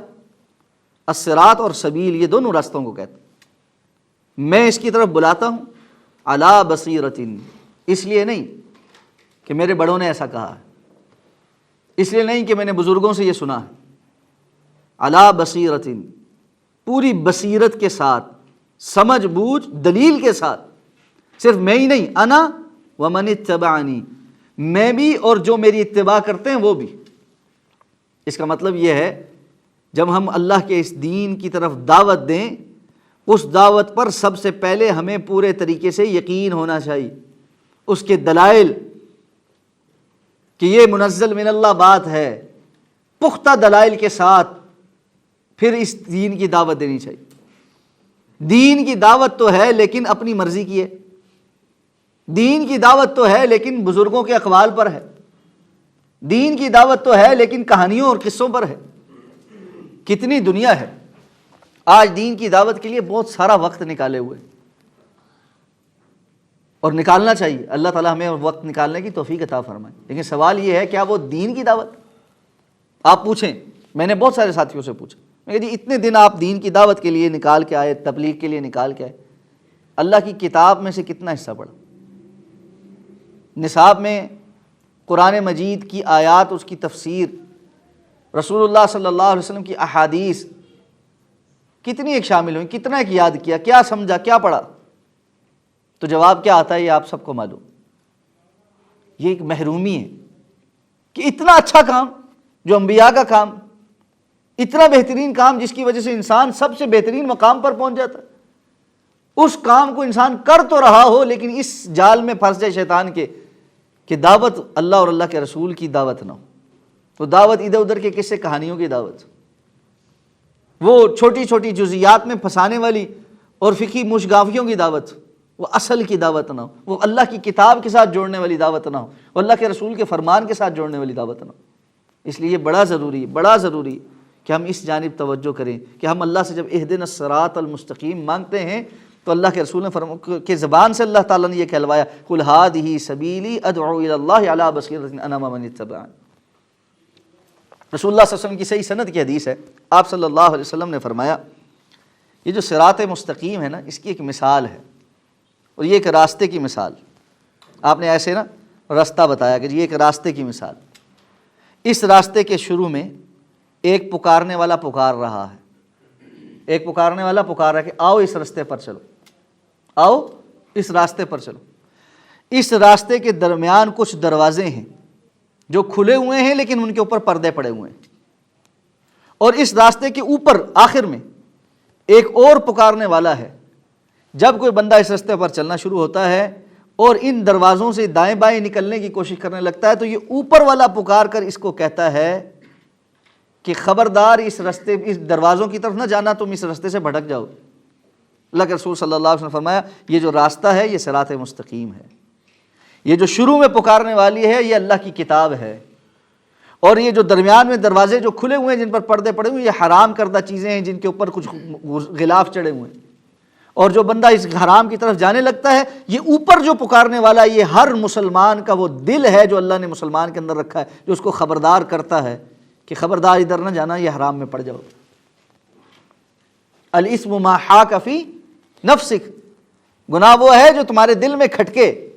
اللہ رب العزت نے ہر انسان، ہر مسلمان کے اندر یہ صلاحیت رکھی ہے کہ گناہ کے کام پہ بہرحال دل اس کا کھٹکتا ہے۔ یہ ایک علیحدہ بات ہے کہ اس نے اپنے دل کے اوپر اتنے سیاہ داغ لگوا لیے ہوں کہ اس کو یہ کھٹکا محسوس نہ ہو، لیکن آپ دیکھتے ہیں کیا وجہ ہوتی ہے، بعض لوگ بہت سنگین غلطیوں اور بڑی گناہ کی زندگیوں کے بعد واپس پلٹ آتے، کہیں نہ کہیں وہ بات، وہ دستک اندر جاری ہوتی ہے، وہ ٹھک ٹھک لگی ہوتی ہے، جس کو آج ہم ضمیر کی آواز کہتے ہیں نا۔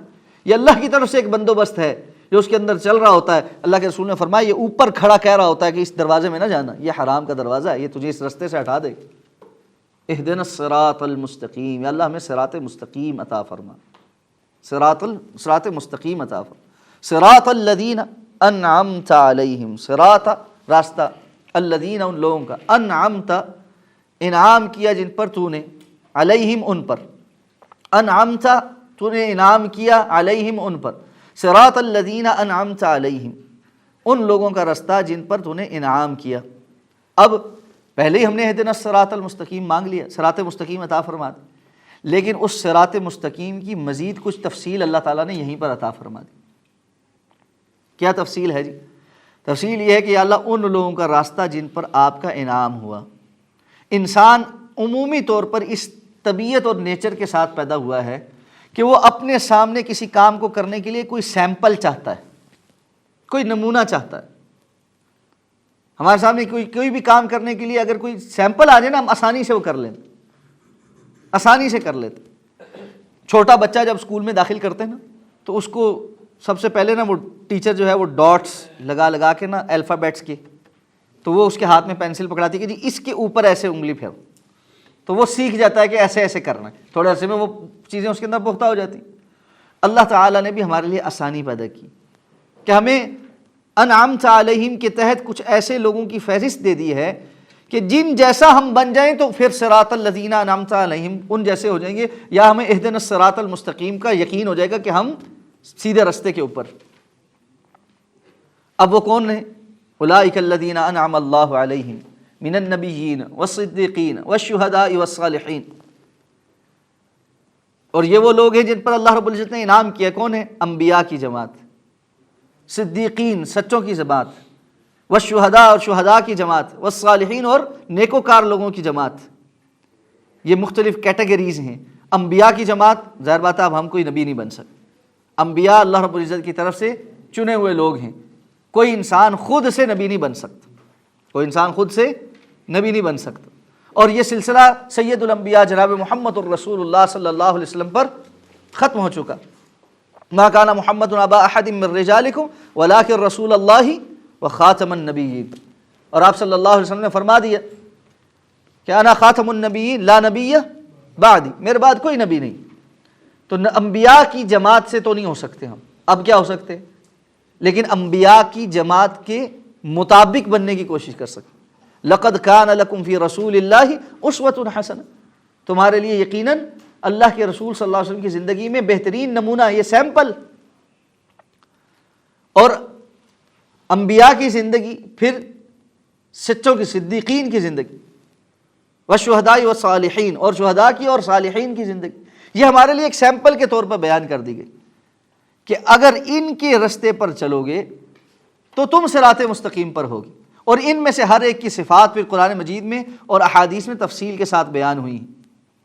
یہاں ایک واقعہ جو میں ہمیشہ ضرور سناتا ہوں، بڑا اہم واقعہ ہے جس کو ہمیں اگر ہم سمجھ آ جائے نا تو بڑا آسان ہو جاتا۔ مولانا احمد گکھڑوی بر صغیر کے نامور علماء میں سے تھے، فوت ہو چکے، اللہ ان کی مغفرت فرمائے۔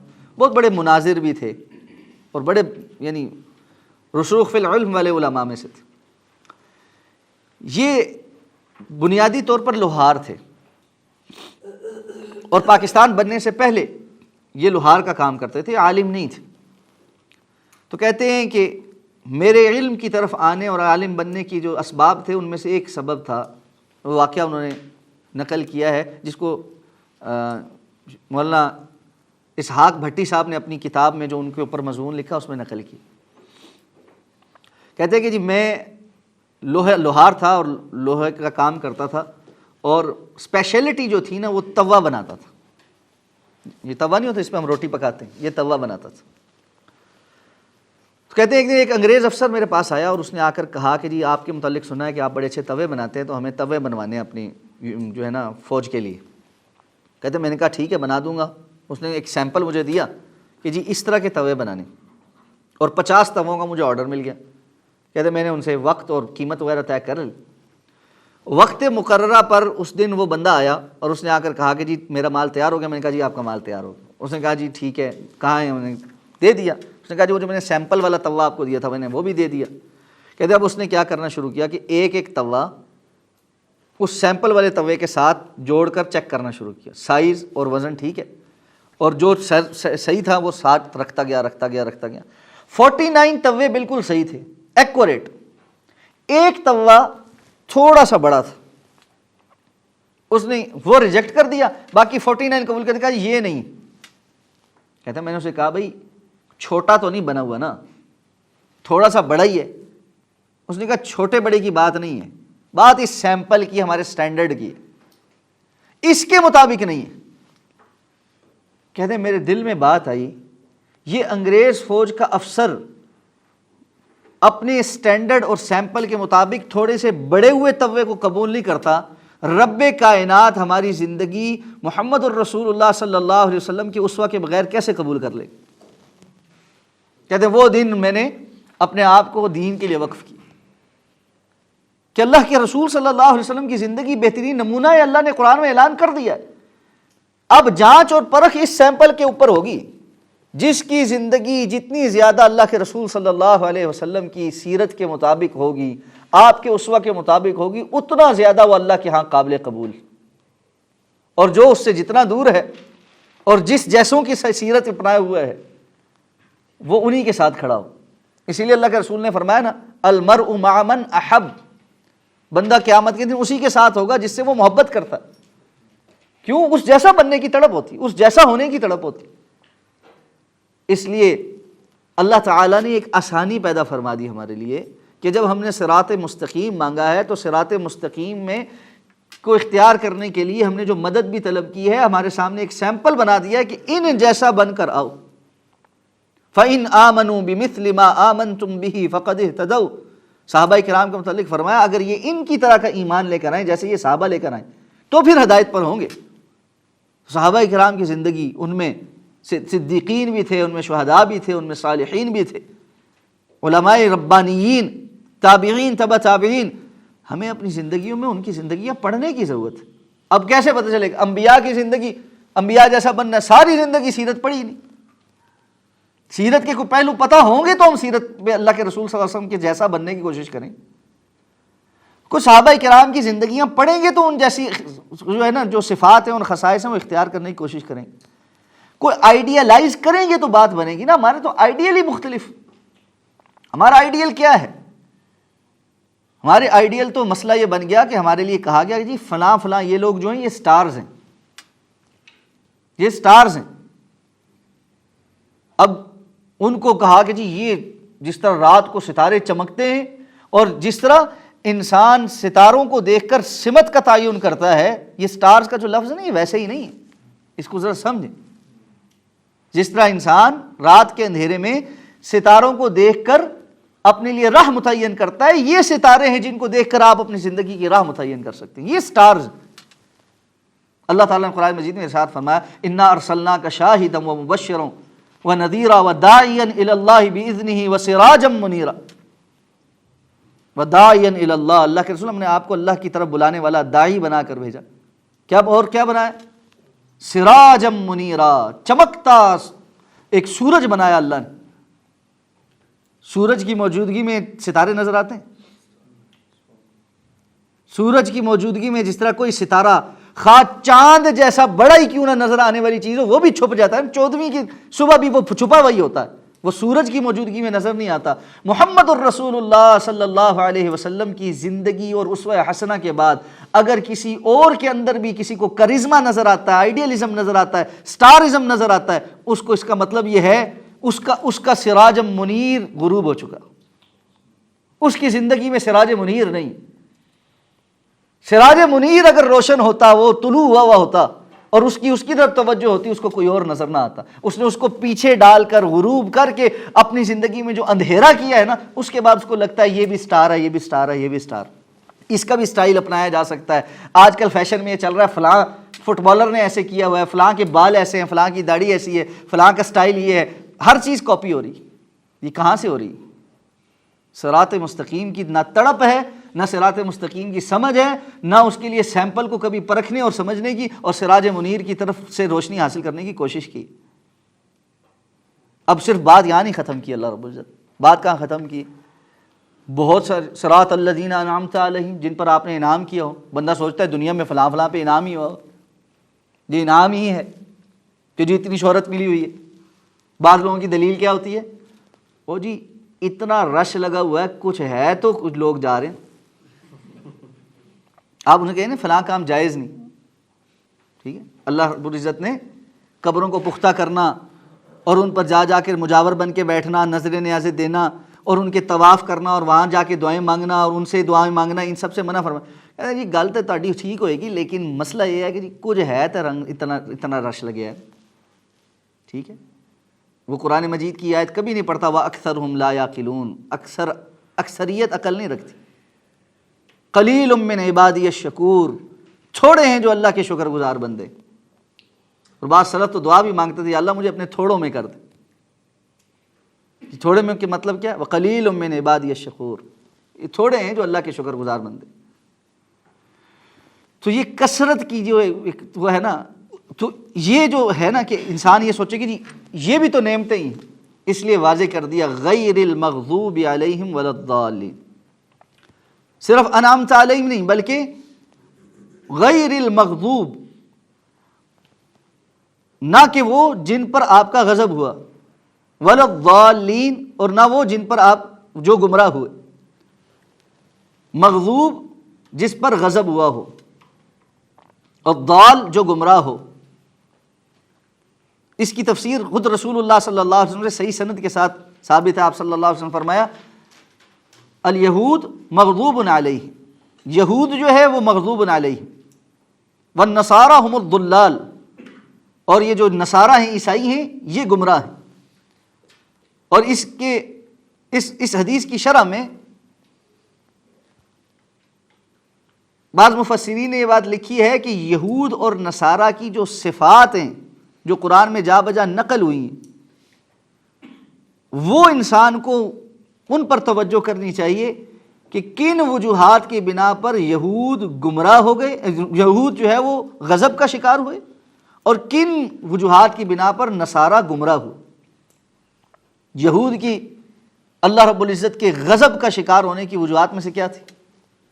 اللہ کے دین کو کھلواڑ بنانا، اللہ کی آیات کو تروڑ مروڑ کر اپنے مطابق فتوے لے کر بیچ دینا، انبیاء کی مخالفت کرنا اس حد تک کہ یقتلون الانبیاء بغیر الحق، انبیاء کو ناحق قتل بھی کر دیتے تھے اور چھوٹی چھوٹی باتوں پہ کر دیتے. حضرت یحییٰ علیہ السلام کے قتل کا جو واقعہ ہے اس قدر دردناک ہے کہ ایک رقاصہ ہے جو بادشاہ کے دربار میں رقص کرتی تھی، اس کی بیٹی پیدا ہوئی اور پھر وہ بیٹی جوان ہوئی. اس نے اپنی بیٹی کو اپنا سارا ہنر منتقل کیا. اس نے بادشاہ کے دربار میں پہلی مرتبہ رقص کرنا تھا. تو ماں نے اس کو کہا کہ میں بادشاہ کو بڑے پرانا جانتی ہوں، جس وقت تو رقص کرے گی تیرا رقص اس کو بہت پسند آئے گا، تو وہ خوش ہو کر تجھ سے کہے گا مانگ کیا مانگتی. تو نے اس وقت ایک چیز مانگنی. اس نے رقص کیا اور وہی ہوا، بادشاہ کو اس کا رقص بڑا پسند آیا. تو اس نے کہا بھئی مانگ کیا مانگتی؟ اس نے ماں کی پڑھائی میں آ کر کہا میں یحییٰ کا سر مانگتی. حضرت یحییٰ علیہ السلام کو شہید کر کے ان کا سر قلم کر کے ایک تشتری میں اس رقاصہ کے رقص کے پیچھے پیش کیا گیا. یقتلون الانبیاء بغیر الحق، اس طرح یہ ظالم انبیاء کا قتل کرتے تھے. اور جو انبیاء کے مشن پر ہے آج ان کا قتل عام کرنے والے بھی یہی. اللہ رب العزت کے غضب کا شکار ہو جاتا ہے انسان جب اللہ رب العزت کے دین والوں کے ساتھ اس قسم کے بغض اور عناد رکھے. یہود کا ایک اور بڑا گناہ ہیلا سازی ہے. دین کے معاملات میں ہیلے نکال کر جو حرام کردہ چیزیں ان کو کسی اور طریقے سے حاصل کرنا. اصحاب السبت کا واقعہ پورا قرآن میں اسی بات کو واضح کرنے کے لیے نازل ہو، اور بار بار شرک کی طرف جانا. تو یہ ساری کی ساری صفات جن کے اندر جمع ہو جائیں وہ اللہ کے غضب کا شکار ہو جاتے، اللہ کے غصے کا شکار ہو جاتے. اور نصارہ کیا ہیں ان کے مقابلے میں؟ عقیدت میں اندھے. حضرت عیسیٰ علیہ السلام کو اللہ کا بیٹا بنانا، حضرت مریم کو اللہ کی بیوی بنانا، یا اللہ رب العزت کو تین میں سے ایک قرار دینا، ان اللہ ثالث ثلاثہ. یہ عقیدت میں اس قدر غلو کرنا کہ اللہ کی مخلوق کو اللہ کے برابر بنا دینا یا اللہ کی اولاد ثابت کرنے میں لگ جانا، یہ اللہ رب العزت کی طرف سے ان لوگوں کی گمراہی کے اعلان ہے کہ یہ گمراہ لوگ. اگر یہود اور نصارہ عزیر علیہ السلام اور حضرت عیسیٰ علیہ السلام کو اللہ کا بیٹا بنائیں اور وہ گمراہ ہوں، اور کلمہ پڑھنے والے محمد الرسول اللہ صلی اللہ علیہ وسلم کو نعوذ باللہ اللہ رب العزت کے نور میں سے نور بنا دے، اللہ کا حصہ بنا دے، تو وہ ہدایت پر رہیں. اور پھر بعد میں آنے والے اتنی جسارت کریں کہ صرف یہی نہیں، تمام کائنات، کل کائنات اور اللہ کی ساری مخلوق کو اللہ کی ذات کا حصہ بنا دیں. ڈبویا مجھ کو ہونے نے، نہ ہوتا میں تو کیا ہوتا، کیا ہوتا. اس شعر کا فلسفہ یہ ہے کہ مجھ کو ہونے نے ڈبو دیا، نہ میں ہوتا تو کیا ہوتا، اللہ کی صفت تخلیق میں ہوتا. تو اللہ کی مخلوق ساری کی ساری اللہ کی صفت تخلیق میں تھی، اور صفت جو ہے وہ ذات کا حصہ ہوتی ہے، تو اس لیے ہم سارے کے سارے جو ہے وہ اللہ رب العزت کی ذات کا حصہ ہیں، وہ الٹیمیٹلی وہیں پہنچنا ہے. یہ ایک ایسی گمراہی ہے جس نے بہت سارے لوگوں کو لپیٹ میں، اور اچھے بھلے لوگوں کو لپیٹ میں لیا. اس لیے غیر المغضوب علیہم ولا الضالین، نہ جو جن پر غضب ہوا ہے اور نہ ہی وہ جو گمراہ ہوئے. اب آپ دیکھیں صراط مستقیم کے حوالے سے ہم جو بات کر رہے تھے کہ انعمت علیہم کو چھوڑ کر آئیڈیل کون ہے؟ معاملہ بالکل الٹا نہیں. مغضوب اور ضال آئیڈیل ہیں، ترقی کی مثالیں بھی ان کی دی جاتی. آپ بہت پڑھے لکھے سمجھدار امت کا درد رکھنے والے بعض لوگوں سے بیٹھ کر بات سنیں کہ جی امت مسلمہ بڑی پیچھے رہ گئی ہے.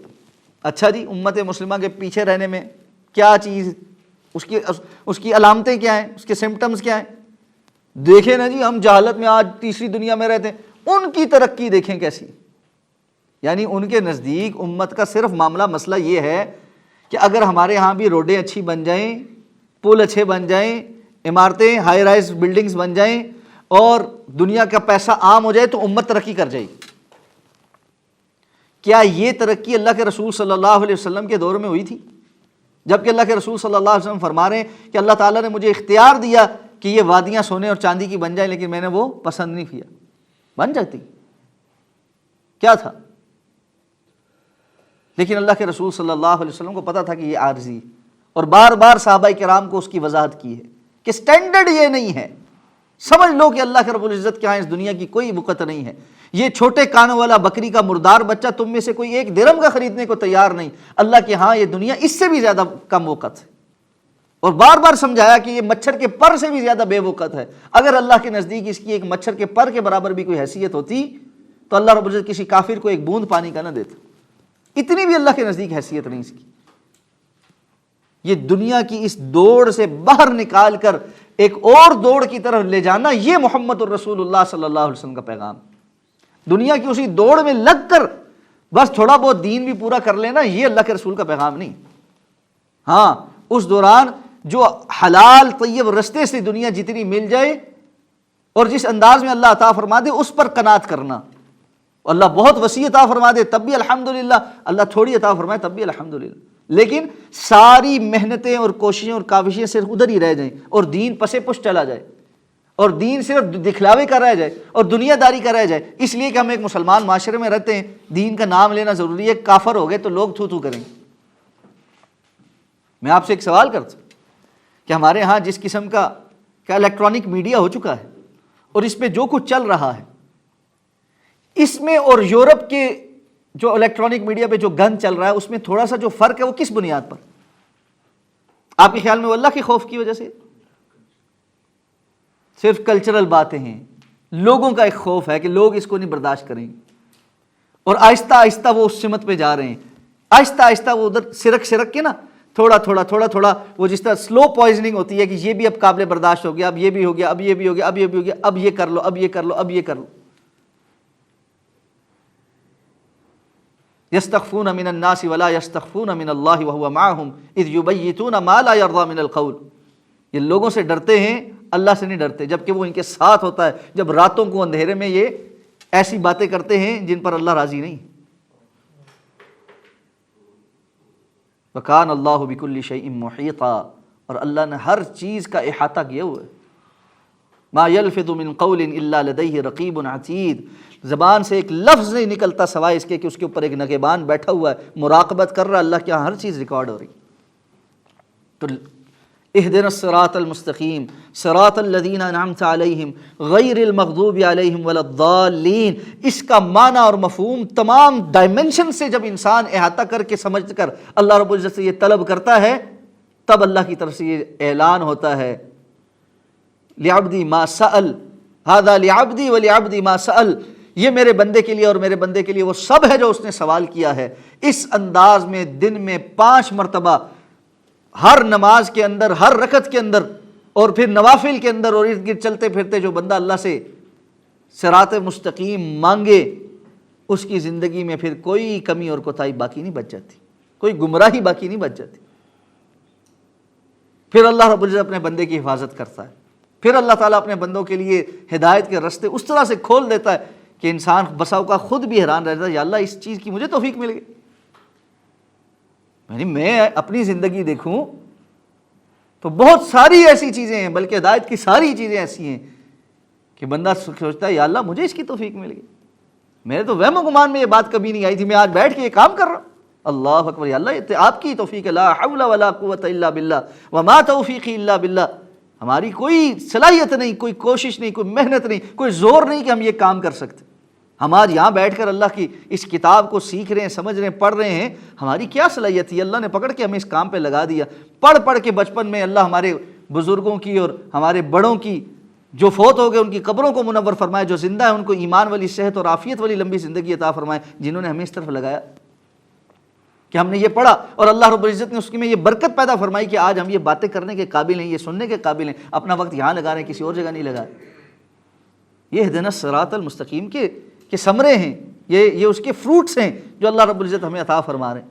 اس لیے دل کی گہرائی کے ساتھ اہدنا الصراط المستقیم پڑھا کریں، اور جب یہ کہے نماز میں تو اللہ کے رسول نے فرمایا اذا قال الامام ولا الضالین فقولوا آمین، جب امام یہ کہے کہ ولا الضالین یہاں پر پہنچے تم کو آمین، آمین کہتے ہیں یا اللہ ایسے ہی ہو، قبول فرما۔ اب یہ آمین ہر جگہ نہیں ہے، یہ بات بھی سمجھ، کیونکہ اللہ کے رسول کی واضح حدیث ہے اذا قال الامام ولا الضالین فقولوا آمین، جب امام یہ کہے تو وہاں پر آمین۔ اب ہمارا یہ اتنا پکا ہو گیا نا کہ ہر جگہ یہ آمین ہے، وہ اجتماعی ہی ہے، ٹھیک ہے، وہ وہاں پر ہے نماز کے دوران، اور اللہ کے رسول صلی اللہ علیہ وسلم کی سے ثابت ہے، وائل بن حجر رضی اللہ تعالیٰ عنہ کہتے ہیں اللہ کے رسول صلی اللہ علیہ وسلم کے پیچھے میں نے نماز پڑھی اور آپ نے آمین کہی، اونچی آواز سے کہی، اور صحابہ کہتے ہیں اللہ کے رسول ہمیں سکھلاتے تھے کہ ہم آواز کو لمبا کر کے آمین کہیں۔ اور ترمذی کی اور دیگر کتابوں میں جو روایت ہے یہ کہ صحابہ کرام جب آمین کہتے تھے تو مسجد نبی کی در و دیوار گونجتے تھے۔ تو انسان اور اللہ کے رسول صلی اللہ علیہ وسلم کی حدیث آپ نے فرمایا جس کی یہ آمین فرشتوں کی آمین کے ساتھ موافقت اختیار کر جائے اس کے پچھلے گناہ معاف ہو جاتے، صحیح حدیث۔ اس لیے دل کی گہرائی کے ساتھ سورہ فاتحہ کی تلاوت کرنا اور اس کے بعد دل سے آمین کہنا، اللہ کے رسول نے فرمایا یہود نے، ابو داؤد کی روایت ہے، تم سے کسی اور چیز سے اس سے زیادہ حسد اور بغض نہیں کیا جتنا وہ تمہاری آمین سے بغض کر۔ اس لیے توجہ کے ساتھ سورہ فاتحہ کے ساتھ اپنا تعلق بنائیں، یہ بڑی ہی قیمتی صورت ہے۔ جس بندے کو اس کے معانی اور مفہوم سمجھ آ جائیں اور وہ اس کو اپنی زندگی کے اندر پختہ کر لے، پکا کر لے، اور ہر آیت پر رک کر تعامل کرے۔ اچھا اب ہوتا کیا ہے، جب ہم جماعت کے ساتھ نماز پڑھ رہے ہوتے ہیں، ظاہر بات ہے پیچھے سارے نمازیوں کا خیال بھی کرنا ہے امام نے، اور ایک روٹین میں ہم پڑھ رہے ہوتے ہیں، پڑھتے چلے جاتے ہیں نا، تو اتنا رک کر احساس نہیں کر سکتے۔ نوافل میں یہ کام کریں۔ سورہ فاتحہ ایک ایک آیت کا ایک ایک لفظ پڑھتے ہوئے نا، اس کے معنی، اس کے مفہوم، اس کی وسعت، اس کی گہرائی اس قدر انسان کھو جائے نا کہ یقین کریں بسا اوقات تو سورہ فاتحہ پڑھنے میں ہی پتہ نہیں کتنا ٹائم لگ جائے اس کو، کہ اگر وہ دل سے بار بار دہرا کر پڑھے۔ اللہ کے رسول صلی اللہ علیہ وسلم ایک آیت پڑھتے پوری رات گزار دیتے، تو انسان تھوڑا وقت لگائے کہ اس صورت کو میں نے سیکھا ہے، میں اللہ کے سامنے کھڑے ہو کر اب اس کو اس معنی کے ساتھ پڑھوں گا۔ ایک ٹپ دے کے جا رہا ہوں آپ کو، بات ختم کر، تنہائی میں، بالکل تنہائی میں 2 رکعتیں ایسی پڑھیں اس دفعہ، یا اللہ مجھے آپ نے یہ توفیق عطا فرمائی، آپ کے فضل سے میں نے یہ سورہ فاتحہ ایک نئے انداز میں سیکھی، اس کے معنی اور اس کی وسعت، اس کی گہرائی مجھے پتہ لگی۔ ایک ایک لفظ پر، ایک ایک آیت پر رک کر اس کو دہرا کر اس معنی کو یاد کر کے اللہ کے سامنے پیش کریں اس کو، یا اللہ یہ سیکھ کے آیا ہوں، یہ سیکھ کے آیا ہوں، اس انداز میں پڑھ رہا ہوں، اور پھر اس کو محسوس کریں کہ اللہ کو آپ کتنے اچھے لگ رہے ہوں، کتنے پیارے لگ رہے ہوں گے۔ وہ میں نے لاسٹ ٹائم کہا تھا نا، جب بچہ ہمارا بابا بابا کرتا ہمیں کتنا پیارا لگتا ہے۔ الحمدللہ رب العالمین کھڑے ہو کر پورے اس معنی کے غور کرنے کے ساتھ جب پڑھ رہے ہوں گے، اللہ کو کتنے پیارے لگ رہے ہوں گے اور ہمارا کیا مقام ہوگا، اور اللہ اپنے فضل سے عطا فرمائے گا ہم کو۔ اللہ ہمیں اس کی توفیق عطا فرمائے۔ سبحانک اللہم و بحمدک، نشہد ان لا الہ الا انت، نستغفرک و نتوب الیک۔